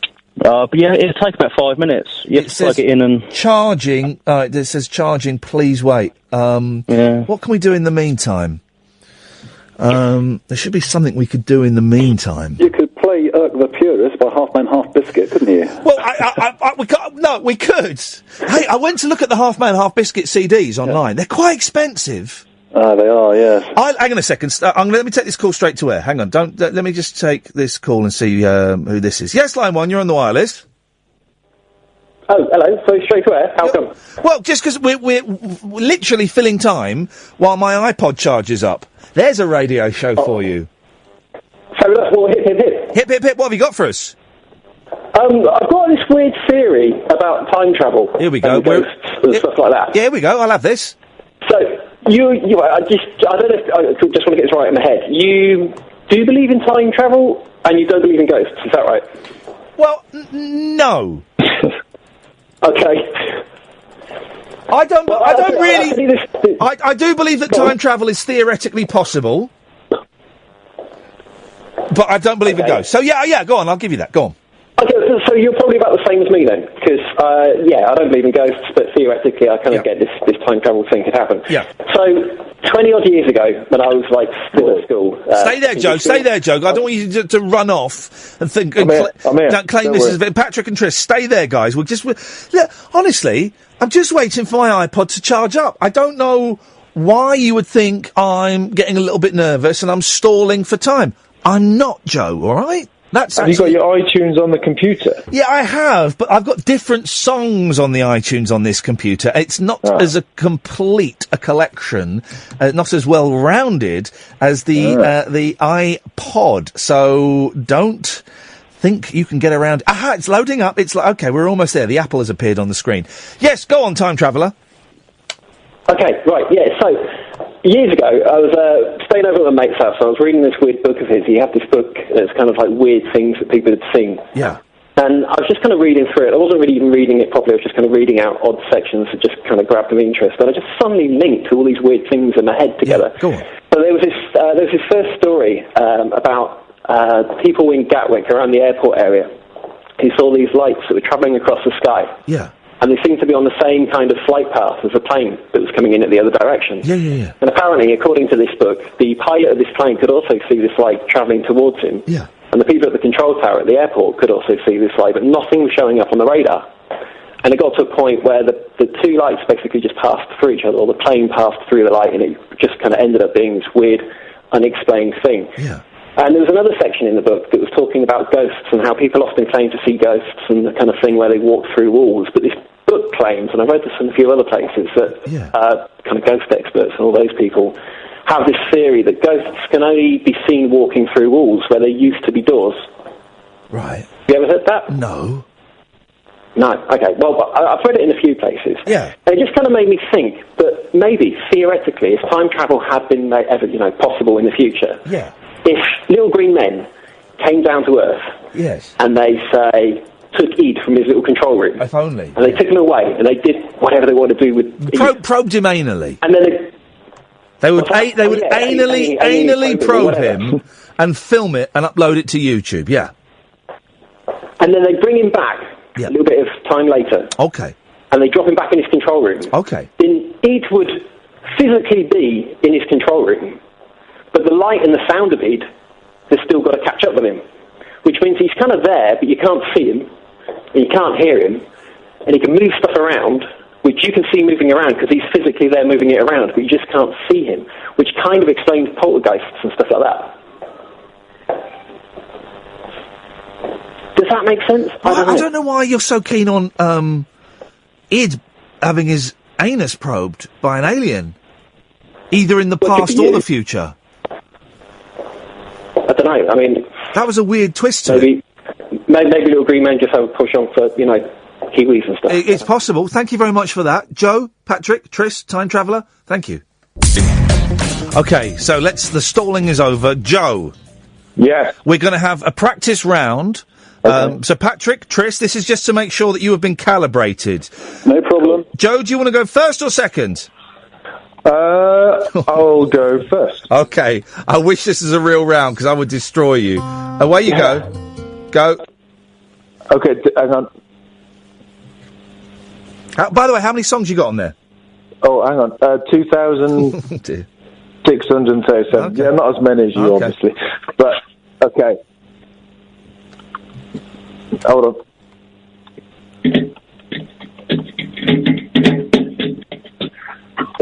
It's one of my wife's. It's Ministry of Sound. Ladies and gentlemen, already in the practice round, it's one of my wife's. What is it? Dr. Rocket. Flipping it. We don't need to hear it because this is what you're up against, and I'm gutted. This is a practice round. Listen to this, guys. Can you hear it then? Yeah, don't worry, we got it. This is mine. Turn it off. Turn that rubbish off. Okay, go on. Whack this up. 'Cause this is quite low, Ed. Oh, it's He bought it for the dime. His sister had another one. She paid it for the lime. She put the lime in the coconut. She drank and pulled up. She put the lime in. It's Coconut by Harry Nilsson. Patrick, Triss, what would have won there? His wife's song or Coconut by Harry Nilsson? Oh, Nilsson, easy. Yeah, there's no contest. Ladies and gentlemen, it was only a practice, and that was my bad. Right, Joe, we're in the game. You've got one pass. I'm going to let you go first, boss. What you got? Right, let's have a look. Hold on. What do you mean, hold on? It sounds like you could be cheating. No, I'm not cheating. I've just got to get back on shuffle songs. Hang on, no, I won't cheat. Where are we? Taking a long time just to press the next button on your MP3 player, almost as if something rubbish has another one of your wife's has come up and you're skipping it. Shuffle songs, ready, go. Oh God, it's a pass. Well, tell us what it was. It's another bloody wife's compilation. What was it called? What was the song? Come on. It's called Everything. Yeah. Oh, no, sorry, my iPod. It's on a compilation called Digital and Rare. Well, you've used your past in round one, but how pathetic! How pathetic! I'm just banking on my, the rest of my songs. Yeah, well, let's hope. Go on then. What's the song you've got then, Joe? Next one. Let's go. Unbelievable. Here we go. Check this out. Yeah.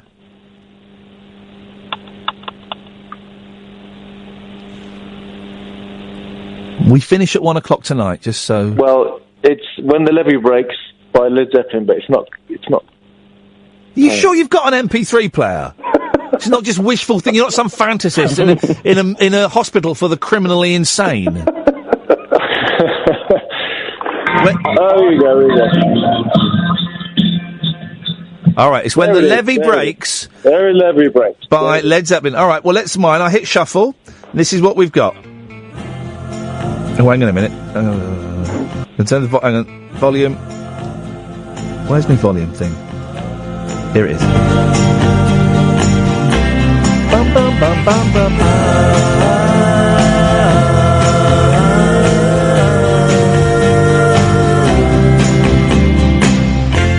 Well, here we are together. Ladies and gentlemen, it's only Please Let Me Wonder by the Beach Boys. It's a good hand. I'll be honest, I'm being fair now. When the Levee Breaks by Led Zeppelin versus Please Let Me Wonder by the Beach Boys. We go to our first judge, Patrick. Ian, do you know what? When Joe had In the Levee Breaks turn up, I thought that was going to be a clear winner. Yep.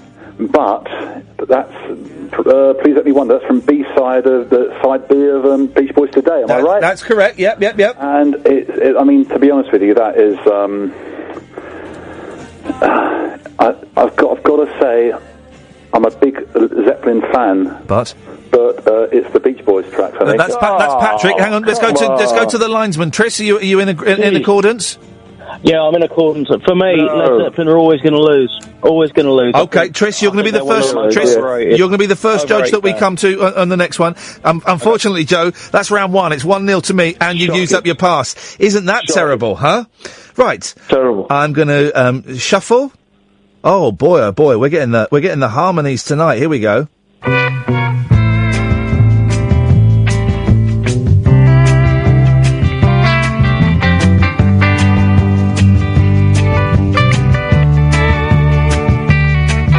Ladies and gentlemen. Helplessly hoping her harlequin hovers nearby and waiting in word. It's Helplessly Hoping by Crosby, Stills, and indeed Nash. Don't say anything yet, judges. I'm playing that. What's yours, Joe? And you've used up your shuffle, your pass. Yeah. Okay. Here we go.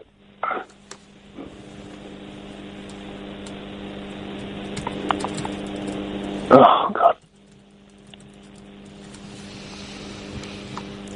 Here we go.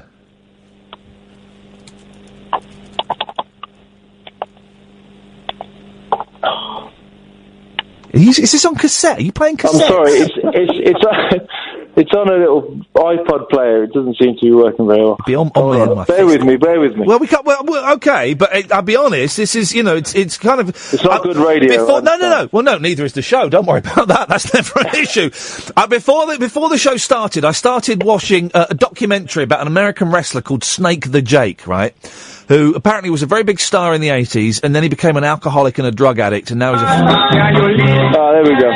Sorry. What was that?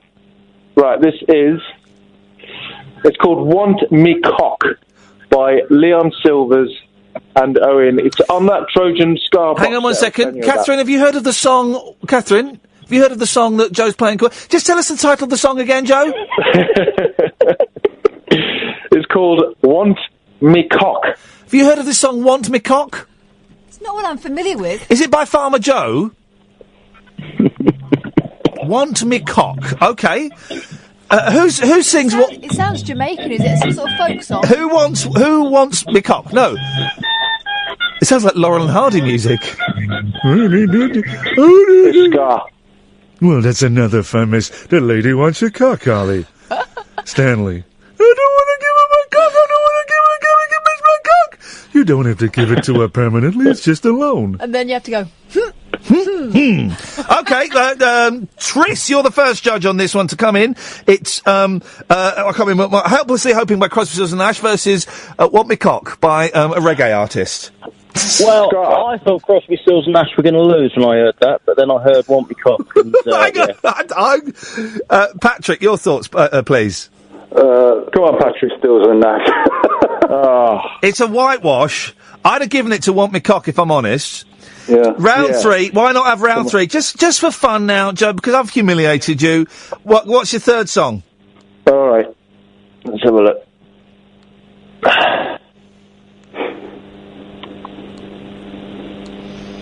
Oh, it's Gorillaz. Yeah, go November Has Come. Okay. Well, this is mine. You know, life is funny when you look at it. Everybody wants love, but everybody's afraid of love. You know, I'm a true believer that if you get anything out of life... It's the late, great Bobby Womack And that's the way I feel about ya versus the Gorillas. Patrick, you'd have been first judge. Who wins that round? Well, once again, I'm afraid, Joe, there's really no contest. As far as I'm concerned, it's Ian's won that round again. I'm sorry. Tris? No, we're split on decisions here. I'd go Not for even a consolation goal. All right. Well, it's I beat you by it's 3 to a half a point. It's 2.5 to a half a point. I'm afraid, You Joe. destroyed me. Although I'll be honest, it was a tough one. I really thought "Want Me Cock" was going to beat me off. It was the best title of the song, surely. Yeah. Joe, you're a good sport. Patrick and Tris, you are excellent judges of music. Thank you very much indeed. We won't play it again tonight, but I meant to thank you, Joe, for calling in for that, because I keep meaning to mention. I'm sorry, that's not what we can't. Made me laugh. I keep meaning to mention, if you want to phone in for a game of iPod roulette one night, you're more than welcome to. That's kind of an open invitation that's always there. And the last few nights I've been meaning to mention actually that people are allowed to do that. We'll only do it once a night. But yeah, that is always an option. If you're feeling cocky or high or drunk or whatever, man, and you want to have a little, battle, then you can. Then you can do that. Okay? What have we got? 5 minutes till the top of the hour. That's a radio phrase, isn't it? I try not to. Sorry, I'm a bit windy. I try not to speak in radio speak, and top of the hour is radio speak. I don't do time checks either. I don't tell you the time because I'm guessing. Time checks I always find weird on the radio because I've got a watch. I've got 2 clocks in my car, and I've got my phone. So I always know what the time is. So I feel, it always strikes me as weird when the presenter will tell you what the time is. Why? Why are you doing that? If you want to give us a call, you can do. There was a thing I did want to do yesterday, actually, and I forgot to. And we can maybe do it tonight, or we can do it tomorrow, because we kind of we mix things up after midnight. 0844 499 1000, by the way. I was annoying voices. Now, of course, which wag is going to text or tweet? Your voice annoys me, Ian. Your voice annoys me. I was listening to a woman. It was she was a politician. I think she was a Labour MP, and it was in like a Brexit debate. And I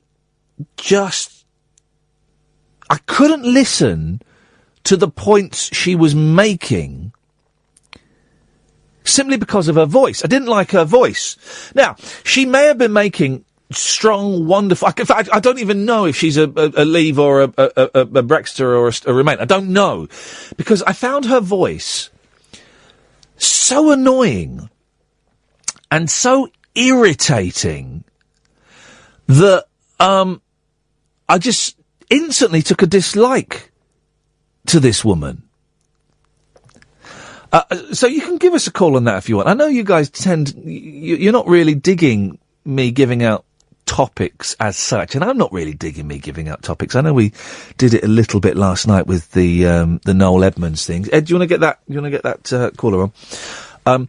But the woman in question is Gisela Stewart. Gisela Stewart. Now there's a name. And there's something about her voice that's just so irritating and so annoying.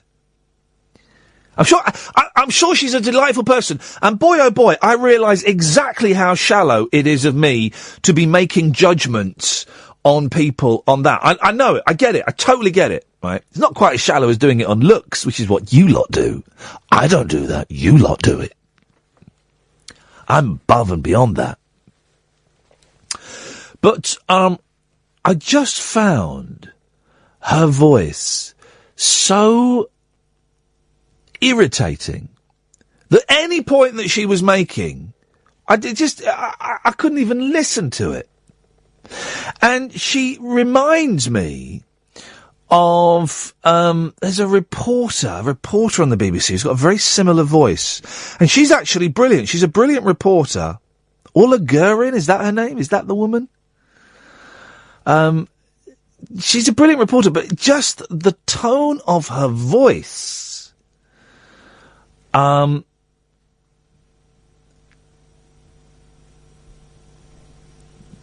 me up. 0844. We haven't got time now, Ed. You talk to them for too long. Can we ask Ed not to chat to the people when they call in? I'll tend to be rude. Well, just quickly get their name and number and call it, because I've just filled for 2 minutes and now we haven't got time for the caller. So, do you know what I mean? Mike, we'll come to you after the news, because we haven't really got time for you now. 0844 499 is the telephone number. If you want to give us a call, you're more than welcome. We'll speak to Mike, who's in Texas in the United States, after the news. Don't call in for a couple of minutes now, actually, now that I've filled. Because we will take calls straight to air. That's what we'll do after midnight. And Cass can come in the studio and hang out. And we might talk a little bit more about how the day went, educating the 5 and the 6-year-olds. It's weird, man. The thing about primary schools, they're all different, but there's all something very similar.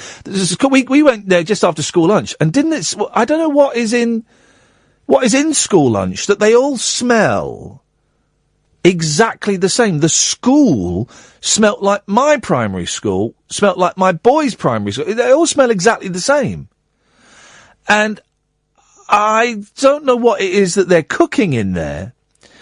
And there's a weird feeling in primary schools. If you don't, if you're an adult and you haven't got kids of that age, you won't know what it's like to go in a primary school. It's weird, man. It's like going back in time. Everything's tiny in there, as it would be, because it's full of tiny people. I'm Iain Lee. This is Talk Radio. Michael in Texas, United States, stay there. We'll be taking calls straight to air in a second. Talk Radio. Yes, there we go, dear listener. Don't call in just yet. Calls straight to air for the last hour of the show. Oh, nuts, I keep forgetting to bring in my headlamp. Late night, Iain Lee on Talk Radio. We have ways of making you talk.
It's the best song the Beach Boys never did. They were flipping loving it, weren't they? They were loving it.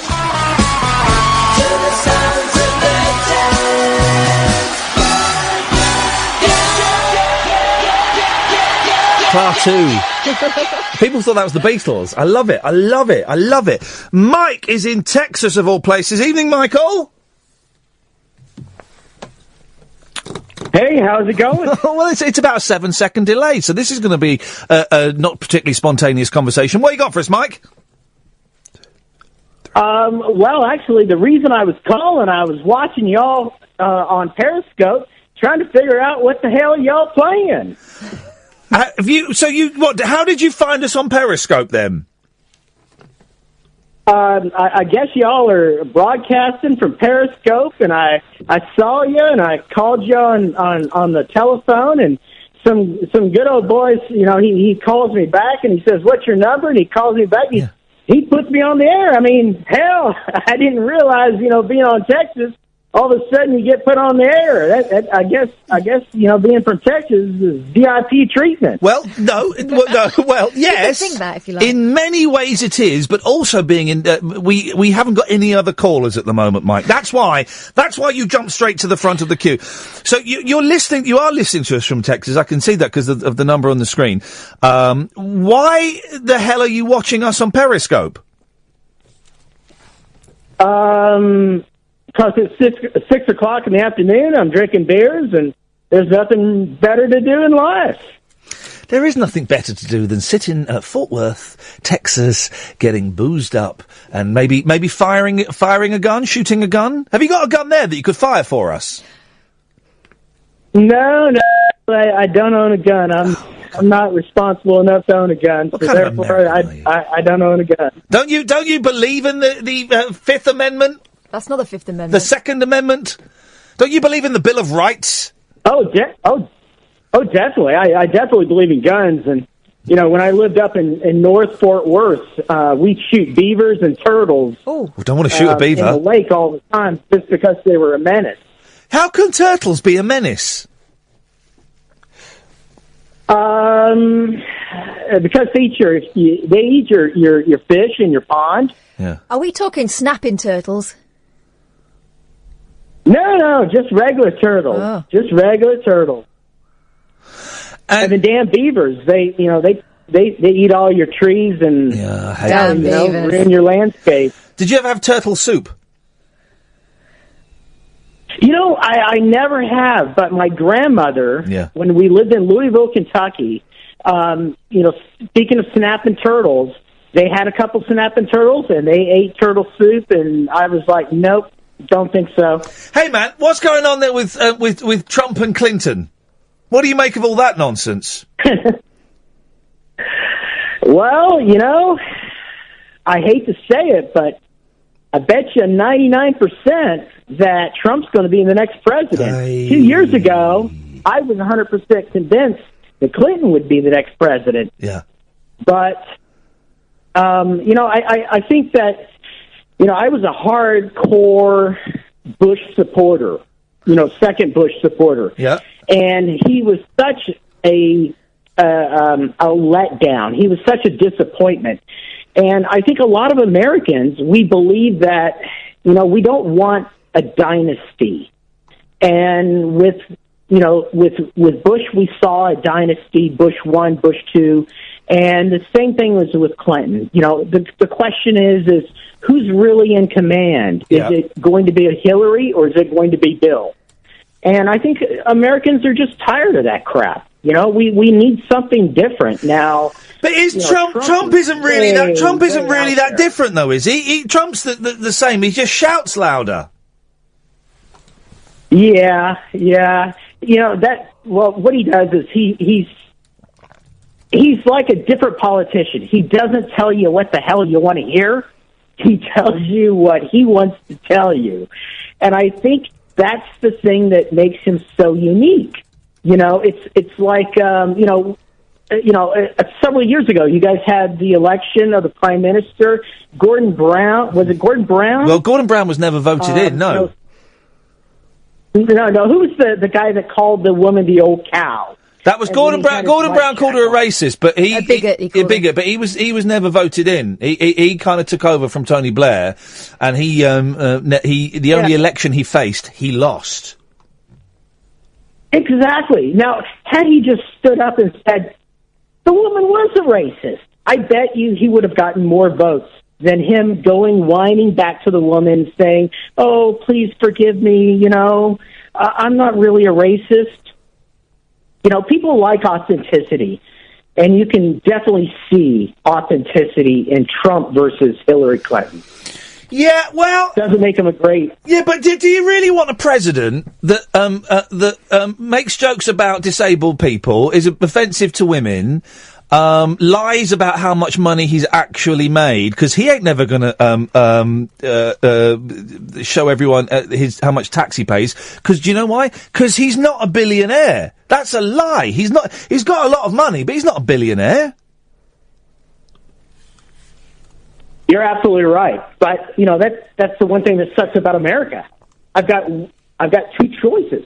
It's not like the UK where I've got 5 or 6 choices. The United States, we've got 2 choices. It's either a Republican or a Democrat, and that's it. Yeah. Well, Mike, listen, the future of the world rests in your hands and your vote. Please don't vote in a massive bell end. Please. Please don't do it, Mike. I'm begging We're you. counting on you, Mike. I don't want a nuclear war. All right. I'll do my duty. Nice one, man. Hey, listen, thanks for calling in. I really appreciate it. Whoa. He's not... The yanker's not finished. I'm about to yank him off and he's not finished.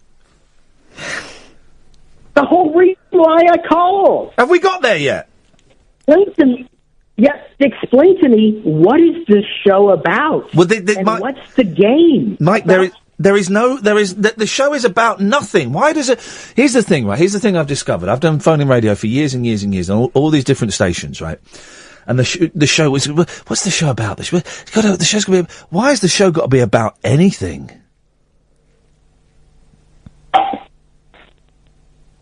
Well, I thought the show was about some kind of game show with songs. No. Because you guys were, yelling all these songs and something about some cock and some woman and I don't know. No, that was a little bit of the show, but that's not what the show's... Hey, listen to the next 45 minutes. There's only another 45 minutes, then we're done, right? This bit is going to be unlike any radio show you've ever heard anywhere. Because we're going to take calls straight to air. Stay there. I'll show you what I mean, right? I'm going to go line 1, you're on the wireless. Hello, line 1. We sing happy birthday to you and say all your dreams come true. Happy birthday. This is your birthday song. Celebrations all night long. May all your dreams come true. We sing it together. Happy birthday to you. Happy birthday celebration. Party night, feel the vibration. Light the fire, feeling all. There we go. You see, that's what the show's about now, Mike. All right. Sounds like a game plan. I'll listen to you for the next 45 minutes per hour. Nice one, man. Thanks for calling in. Maybe we'll speak again. Yeah, do me a favor. Keep broadcasting on Periscope. I'll catch out more often. Every night, Mike. Every night. It started off as a gimmick, and every night we're doing it Monday till Friday, 10 till 1. On the Periscope. The number's been a little bit low tonight, and yesterday's because it was Big Brother, of course. Let's see what we've got here. Line 1, you're on the wireless.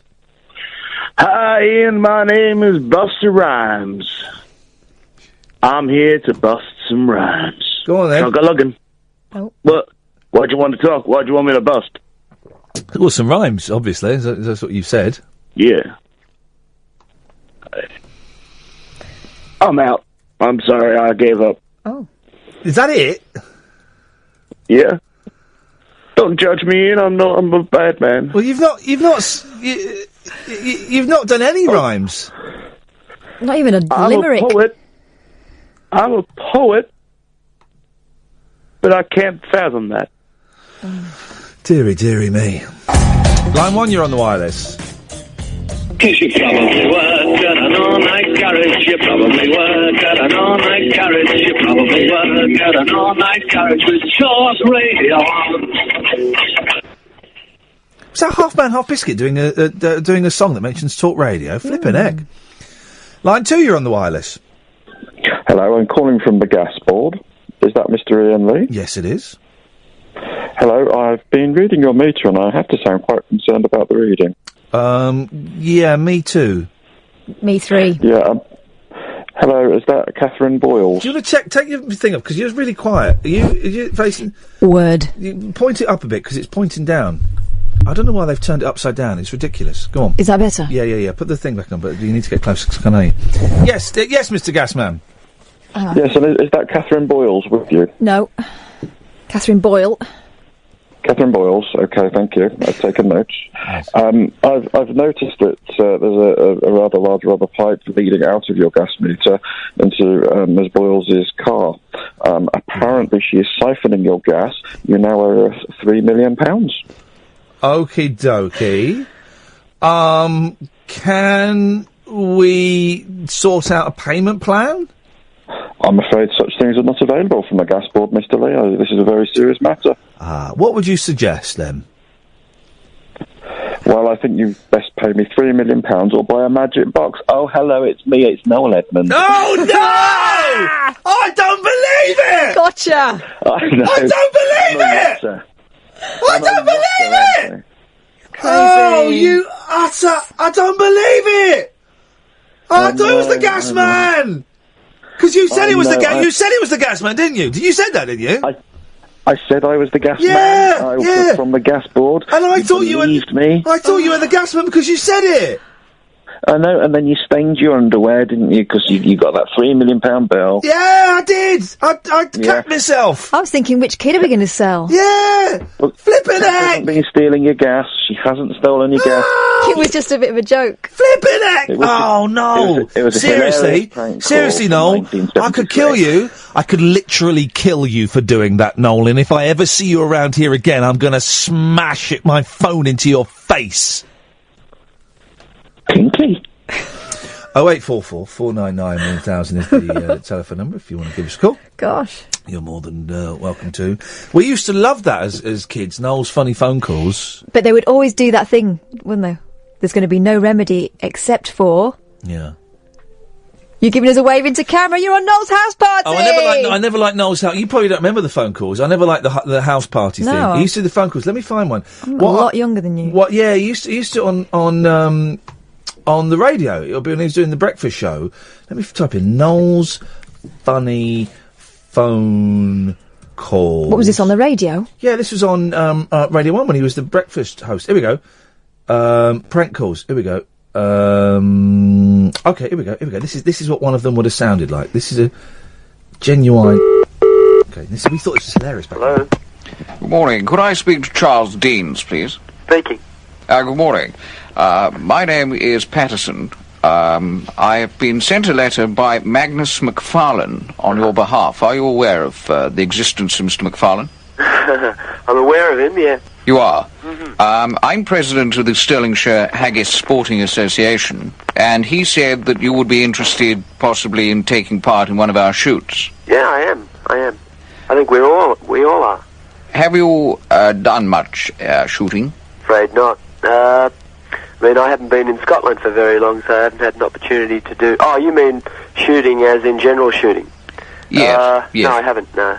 What sort of shooting? I mean, obviously we can't have someone coming on one of our shoots who knows nothing about guns. Goes on for how much of a novice are you? Just say guns. Oh, well... Let's go to the end, right? So he's talking about... So I thought, oh my God, this pompous...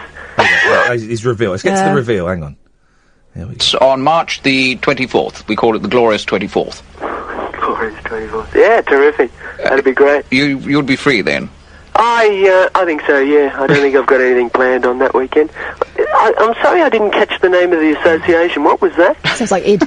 I'm not surprised you didn't. I don't believe this. Oh, God, I don't believe it either. I think you're that guy from the radio, aren't you? You're not going to bloody put this on, are you? Because it's not on the radio at the moment. I think we're listening to your station. You can't... Look, don't put this on. Why not? Oh, jeez. No, look, I'd be too embarrassed. I thought you were having me on. I mean, did you really think that there was... The thing is, if you've got cancer, it's your own fault for being negative. Is that a joke? Vaughan, our listener, was on the front page of the reason. I know why he's set his account to private. I've had a little email exchange with Vaughan, and Vaughan's fine. Good. Here's the thing, right? No, I'm not going to say it because he told me in confidence. But anyway, but he's fine. He's fine. Good, It was suggested that he closed. He got doorstep though. Oh, Got doorstep by a reporter. Imagine that. He's got cancer. He's got cancer, and his 20-year-old cat died yesterday. Leave the bloke alone. Leave the flipping bloke alone. For crying out loud. Ridiculous. 0844 499 1000 is the telephone number. If you want to give us a call. Oh, I'm tired now. Should we talk about the kids? Yeah, go on. Well, we were a bit worried, weren't we, about going and seeing a load of 5-year-olds, because we've been dealing with sort of 17 to 20-somethings, haven't we, at colleges and stuff, who've got generally an interest in radio. So 5-year-olds could be a tough gig. And we're a bit worried about it, but actually, I absolutely loved it this afternoon, and I keep thinking about them and smiling. They were such nice kids. They were excellent. They were excellent. They paid attention. They laughed at all my jokes. Yeah, they made up a few of their own. They did. They were a bit rude. There's a lot of toilet humour. A lot of bum and poo. My favourite though was when we did the phone-in. What was the worst Christmas present you ever got? And this kid came up, and he was insane but brilliant. So what was the worst Christmas present you ever got? The moon. What? The moon. Well, who gave you the moon? My dad.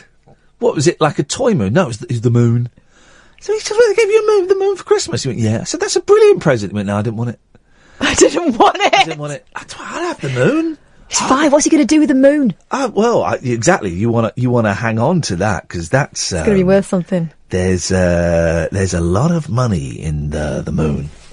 But they were lovely kids. And Has anyone else who's been to the moon? Has Russia landed on the moon? No, I don't think they have. I think Russia have landed. I know, right? America have landed on the moon. I thought they got halfway there and thought, no point now. No, I think Russia have landed on the moon. Why haven't the Chinese landed on the moon? Because they've got. I think they might be populating Uranus. You'd wish that they were. I don't understand why the Chinese haven't. Here's the thing, right? Here's the thing. If the Chinese are so full of it, why don't they go up on the moon and transmit live footage of them ripping out the Buzz Aldrin flag? Oh no, they're going to do a wee-wee on it. No, well they might do, and then just putting down the Chinese flag. And then turning to camera and flicking the middle finger to America. That would really piss off the Yanks. They would be furious, right? Why don't they just do that? Just. But I don't understand. Seriously, I don't understand because they've got cosmonauts. I think they're called cosmonauts in China as well. What are they called? I think they are called cosmonauts. They're not, are they? I think so. I'm sure they're.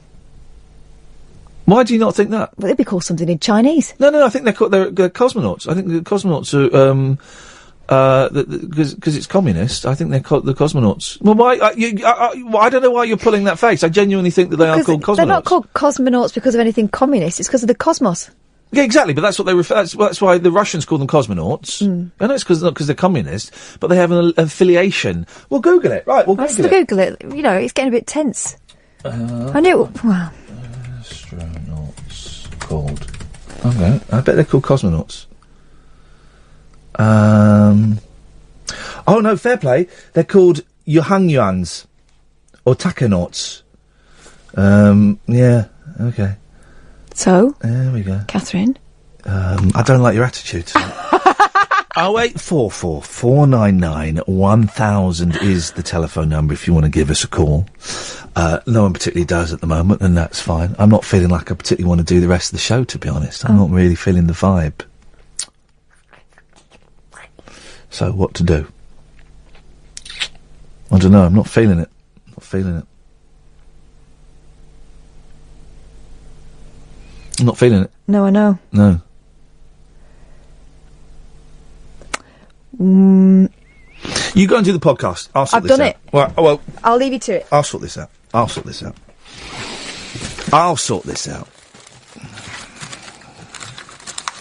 Not feeling the vibe, guys. Not feeling the vibe. Here's a thing. So, you know, goldfish are stupid, right? They're the most... Well, I was going to say they're the most pointless pets. I don't know if they are. I would suggest that the stick insect is perhaps the most pointless pet of all the pets. We've got one stick insect. He's only got 2 legs left. And I don't know what happened to the legs. I suspect his mates ate them when I forgot to change the leaves for quite a while. I need to change the leaves tomorrow. Ugh, I hate doing that job. I suspect his friends may have eaten them. Do they do that? And I feel sorry for this guy, and I keep picking him up and putting him on leaves, hoping that he'll eat them. And is it best just to put him out of his misery? Line 1's on the wireless. Hello, Line 1. Hello then, is Catherine still there? Turn your radio off! Putting him... Okie dokie. Yep. On these. Is Catherine still there? No, she's gone off. I was going to say, to give you a good cup of senna tea, you'd have certainly an exciting night from then onwards. From what? Senna tea? Yeah, because you don't even cough. Oh, blimey. Oh, I don't want to loosen my bowels. Loosen? You have the time in a knot. No, you were saying you didn't feel like going on, you know. I thought, well, that'll liven you up a little bit. No, I'm just not feeling it tonight, Dennis. I wasn't feeling it yesterday. I was able to fake it a little bit better tonight. But what are you not feeling? I'm not feeling happy. I'll tell you a dirty joke if you like. Yeah, go on, that'd be good. How about it? Okay? Yeah, go on. You'd show me off, actually. No, when we went, my mum, Mrs. and I went cruising. Here we go. We met a young American in the Caribbean, and he said he'd been on this damn big boat for 3 days, and he still couldn't find his cabin. So we told the girl on our boat, she said, the trouble with those boats, Mr. Brooks, they're so huge that the toilet system is not like it is on land, just flush toilet. Yes. It's a pneumatic system. Yeah. Now, this is quite true. It was like this on the QE2. So you do what you do, you put the lid down, press the button, you go, it's gone. And she said she'd heard a tale about this young couple on their honeymoon, and they'd got in the shower to have a shower, ready to go dressed to go down to dinner. Yeah. She needed a tiddle, so she sat on the toilet. Yes. Unfortunately, she hit the bun with her elbow, and she couldn't stand up. So she said to her husband, "You'll have to fetch someone. I can't sit here all night." She's just going out. She said, "Hang on a minute, I'm in the Starkers." So he said, "Well, hold your arms across your breast, sweetie." Yes. He took his baseball hat and he laid it in her lap, covering everything that was necessary. Yes. Went outside, and like all these ships, 23 different nationalities in the crew. Where the hell is this going? Here he found was Spanish, and he could understand him. So he brought him into the toilet, swinging a span around his finger, and he looked at the girl and rapid something in rapid Spanish. The girl said, "What did he say, sweetheart?" He said, "Well, he thinks he can get the lady off the toilet, but the man with the hat on has gone too far." Ladies and gentlemen, thank you very much indeed. And the man with the age on has gone too far. 0844 499 1000 is the telephone number. So yeah, stick insect. It's only got 2 legs. I think they're supposed to have 6. Well, of course they're supposed to have 6. They're insects. So they have 6 legs. Is that right? I think that's right. Do you know who taught me that? My son. You know which one? The 4-year-old. Imagine. So, they're a very pointless pet. We had goldfish for a while, and I honestly, I don't know how you keep goldfish alive. They were just constantly dying. In the first 2 that died, it was kind of quite sad, but then they just kept dying all the flipping time. We could not keep the goldfish alive. And also, they're a pointless pet. There's a lot of input and very little output. You put in a lot, you don't get a lot back. A dog, you put in a lot, you get kind of, it's almost equal, I suppose. Cat, you don't put in that much, you get loads out. Best pet ever. But the goldfish, I could never really understand the point of them. We got them for the kids, and it was such a mistake. Anyway, Apparently goldfish might not be as stupid as we think they are. I don't believe this. I don't believe this one tiny little bit. Right? He may have a fondness for swimming round in circles. This is in the Daily Mail by the science editor. There's no name. No one was 0844 499 1000, by the way. No one was brave enough to put their name by this story.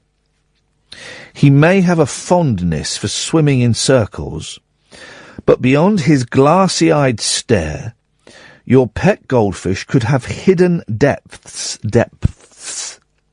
You try saying depths. Enough hard. Depths. Oh, flipping it. Scientists at Oxford University, who've since found a cure for AIDS and cancer, have shown for the first time that fish are capable of recognising human faces. How the hell did they find that out?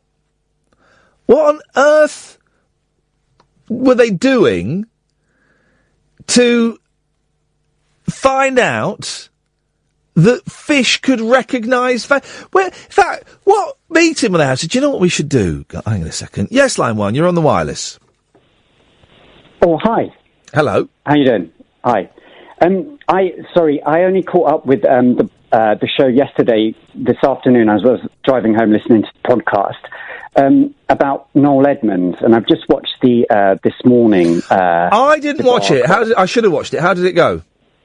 You know what? What's really frustrating is that he's quite an intelligent man, and he can put across what seems to be quite a good argument, and I don't think they really destroyed him as much as they should have, which I was a bit disappointed. This was my fear, that Pip would let him get away with it. Yeah. And, I think for someone a public figure to have that opinion and not understand the repercussions that it might have, he's kind of coming across as, he didn't mean it to sound the way it did, and, he sticks by his theories and his thoughts, but he doesn't want to push it on anyone or anything like that. Did they mention the tweet that he sent to Vaughan, who is a listener of this show, where he said, maybe your cancer's due to your negative attitude?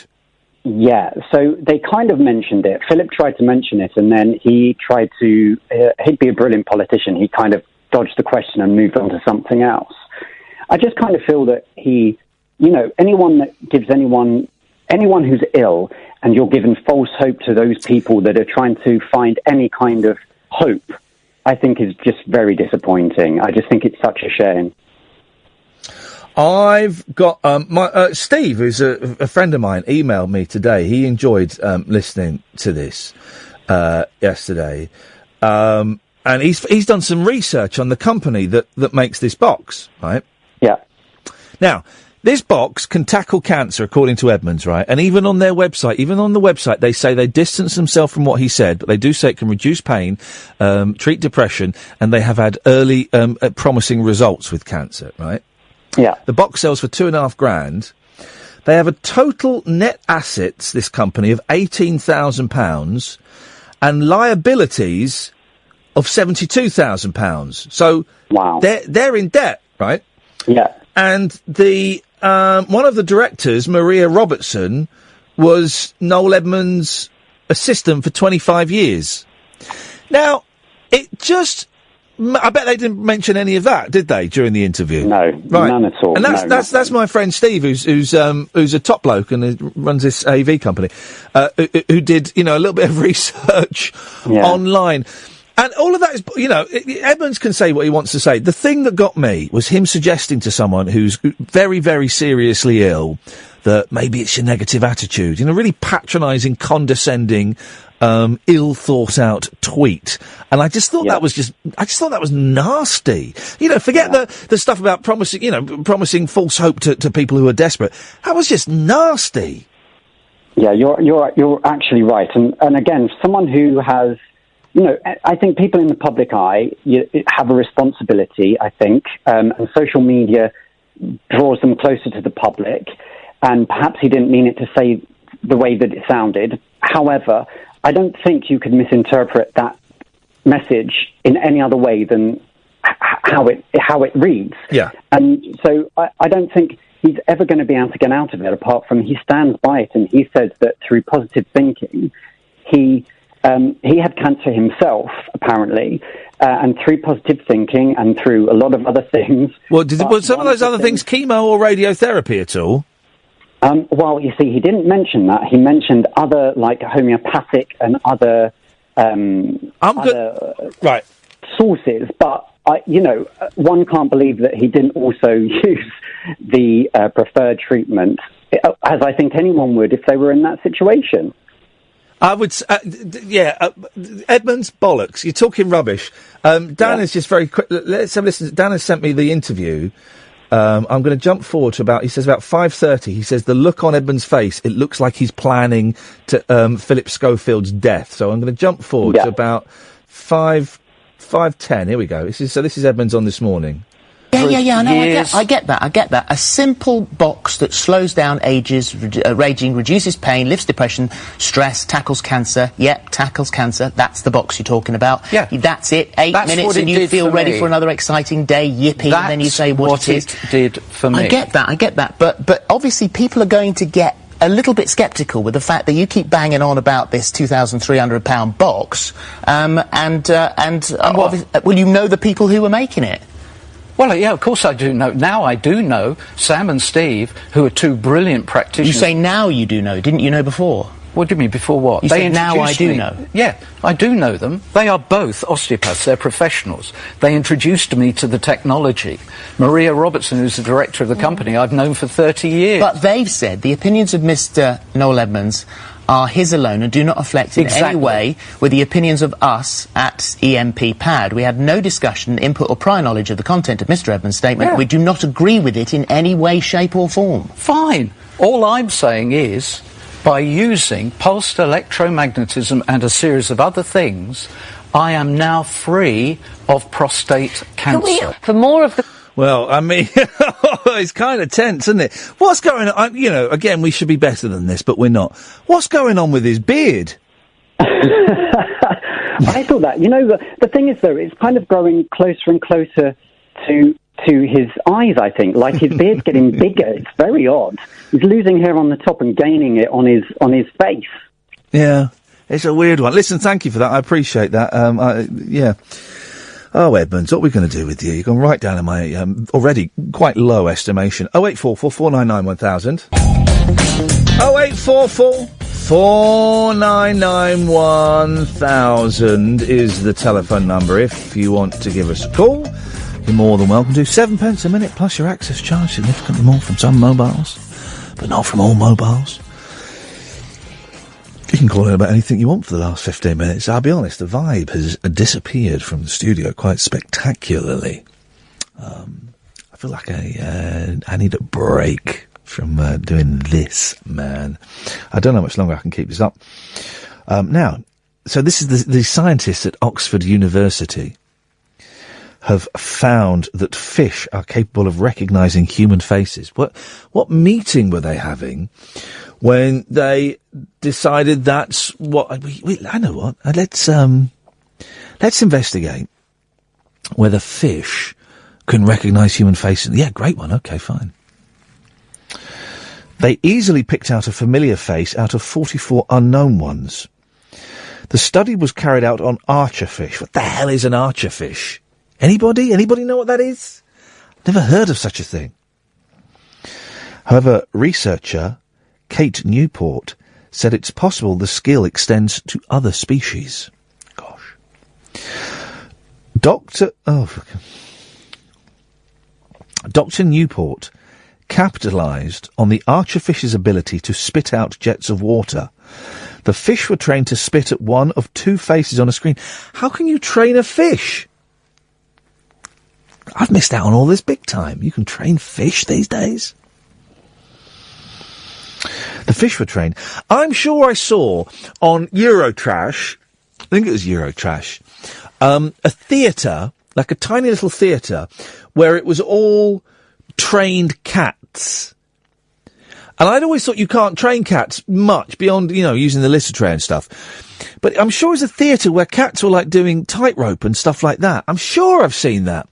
And yet I've never been able to find any evidence whatsoever to back that up in the slightest. Line 1, you're on the wireless. Hello, Ian Lee. It's Julia Hardley Brewer here. I just wanted to wish you happy birthday, big boy, and I can't wait for some time with you this afternoon. Have a nice day, my darling. Bye. Tutty bye, Julia. Nice to talk to you. Tutty bye. Thank you, darling. Bye-bye. Tutty bye. There we go. Okay. Oh, that's nice of her. Yeah, cats like doing they were doing like a play, not a play. It's completely the wrong word. They were doing a show, and there was someone with like a tiny little cat whip, and they had trained them to do the show. They were given, the fish were trained to spit at one of two faces on a screen, and given a food pellet each time they hit the right one. In tests using black and white photos, they often managed to choose the familiar face, with the brainiest one spitting at it 86% of the time. Writing in the journal Scientific Reports, Dr. Newport said the feat is met. Where does this take us in terms of science? Where does this take us? Line 1, you're on the wireless. Hello. Hello. Hello, it's Rob Benet here with potentially a serious point. Oh, Christ. Here we go. Here we go, yes. So, you know this positive thinking thing? Yeah. Right. About 2007, I went for a curry, and it was called a fowl. Have you ever had a fowl? Hello? Yes, it's hot, isn't it? It's very hot. Now, all I'm going to say is the next day, I had a lot of positive thinking. Yeah? Yeah. And I was like, please no, come on, you can do this, Rob, because I had to drive to Newcastle. It didn't help. So, I would challenge Mr. Edmonds in an open forum on that and say, I used a lot of positive thinking, and if I can't even control a simple thing like that without needing at least a pack and a half of wet wipes, how the hell can you cure a disease? And your serious point is, Rob? Are you excited about tomorrow? Thanks for calling. Where does this take us with all this knowledge that we have amassed as a species? Great Cartesian dualism, all of these great things, these thinking things, what we done have. Fish might recognise faces. All right. Anyway, writing in the journal Scientific Reports, Dr. Newport said she'd wasted her entire life on what was basically a pointless trial. And that the feat is made all the more impressive by the fact that fish lack the complex brain circuitry of humans. She said it's possible that other fish, like goldfish, also have such a keen eye. And now I've got someone tweeting me. Adrian says, I had a fish that would hide from visitors.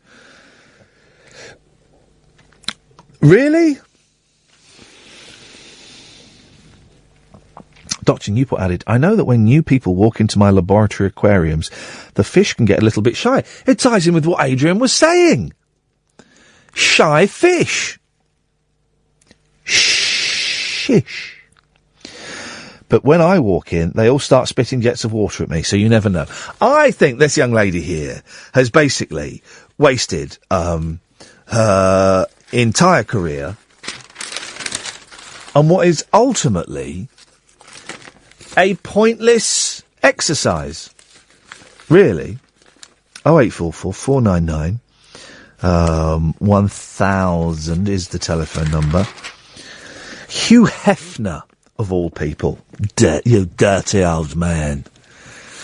The king of dirty old men. Hang on a second. Yes, line 1. Bit louder.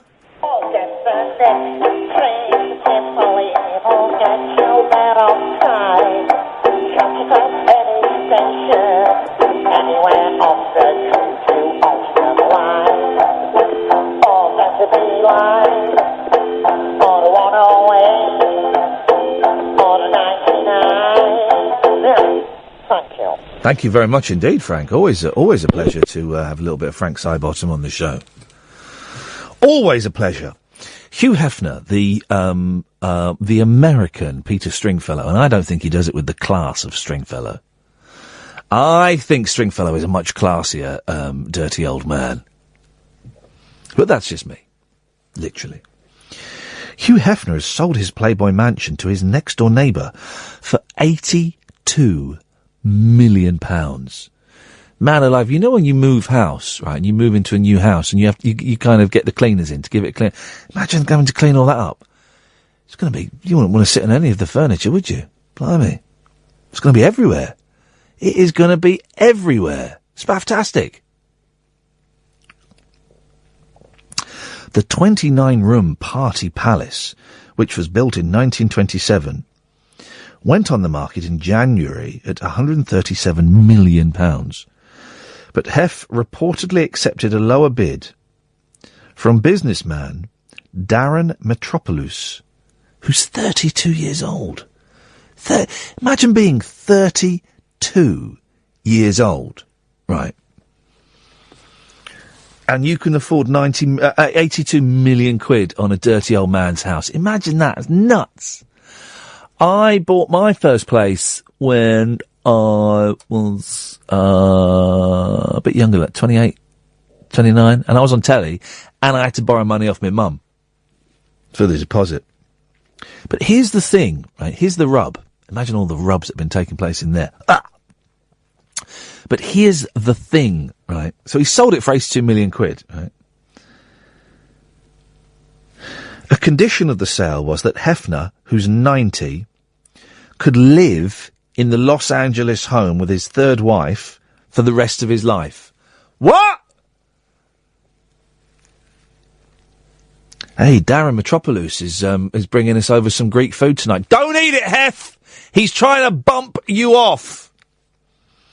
And here's the thing as well. So Hugh Hefner is 90 years old, right? His wife, Crystal Harris, who's English, is 30 years old. That is, I mean, really, that's thoroughly unpleasant, isn't it? Leaves a bad taste in, well, everyone's mouth, I guess. Line 1, you're on the wireless.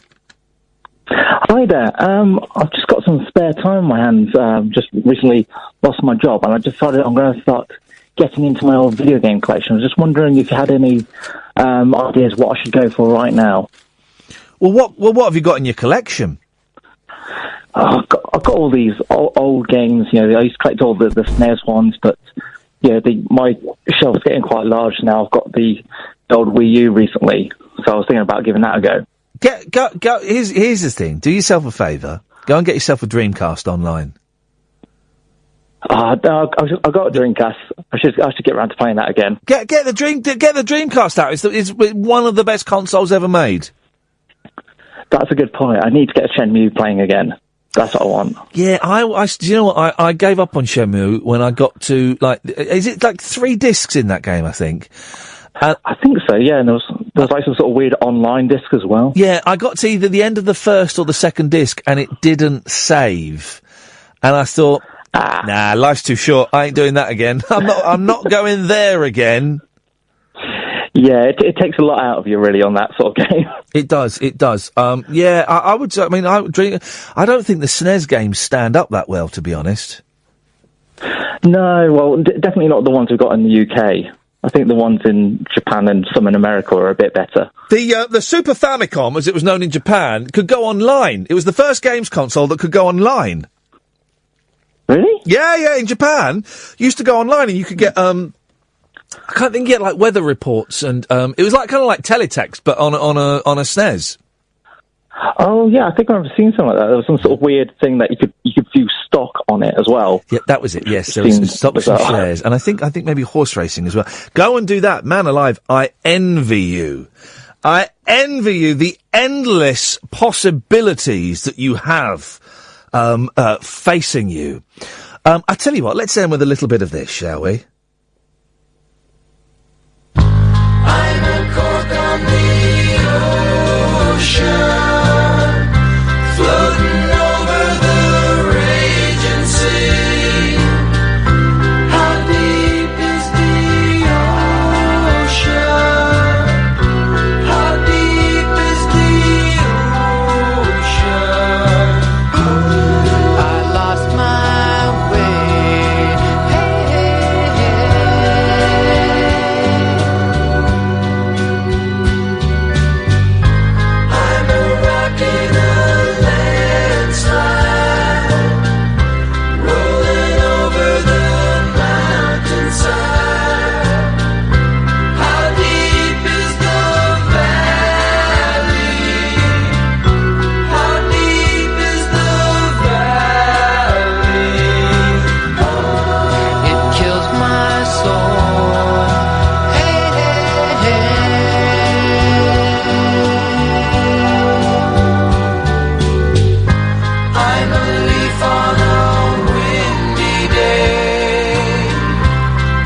Talk Radio, the 21st century dream team of dialogue, debate and discourse. Talk Radio. Give it some lip.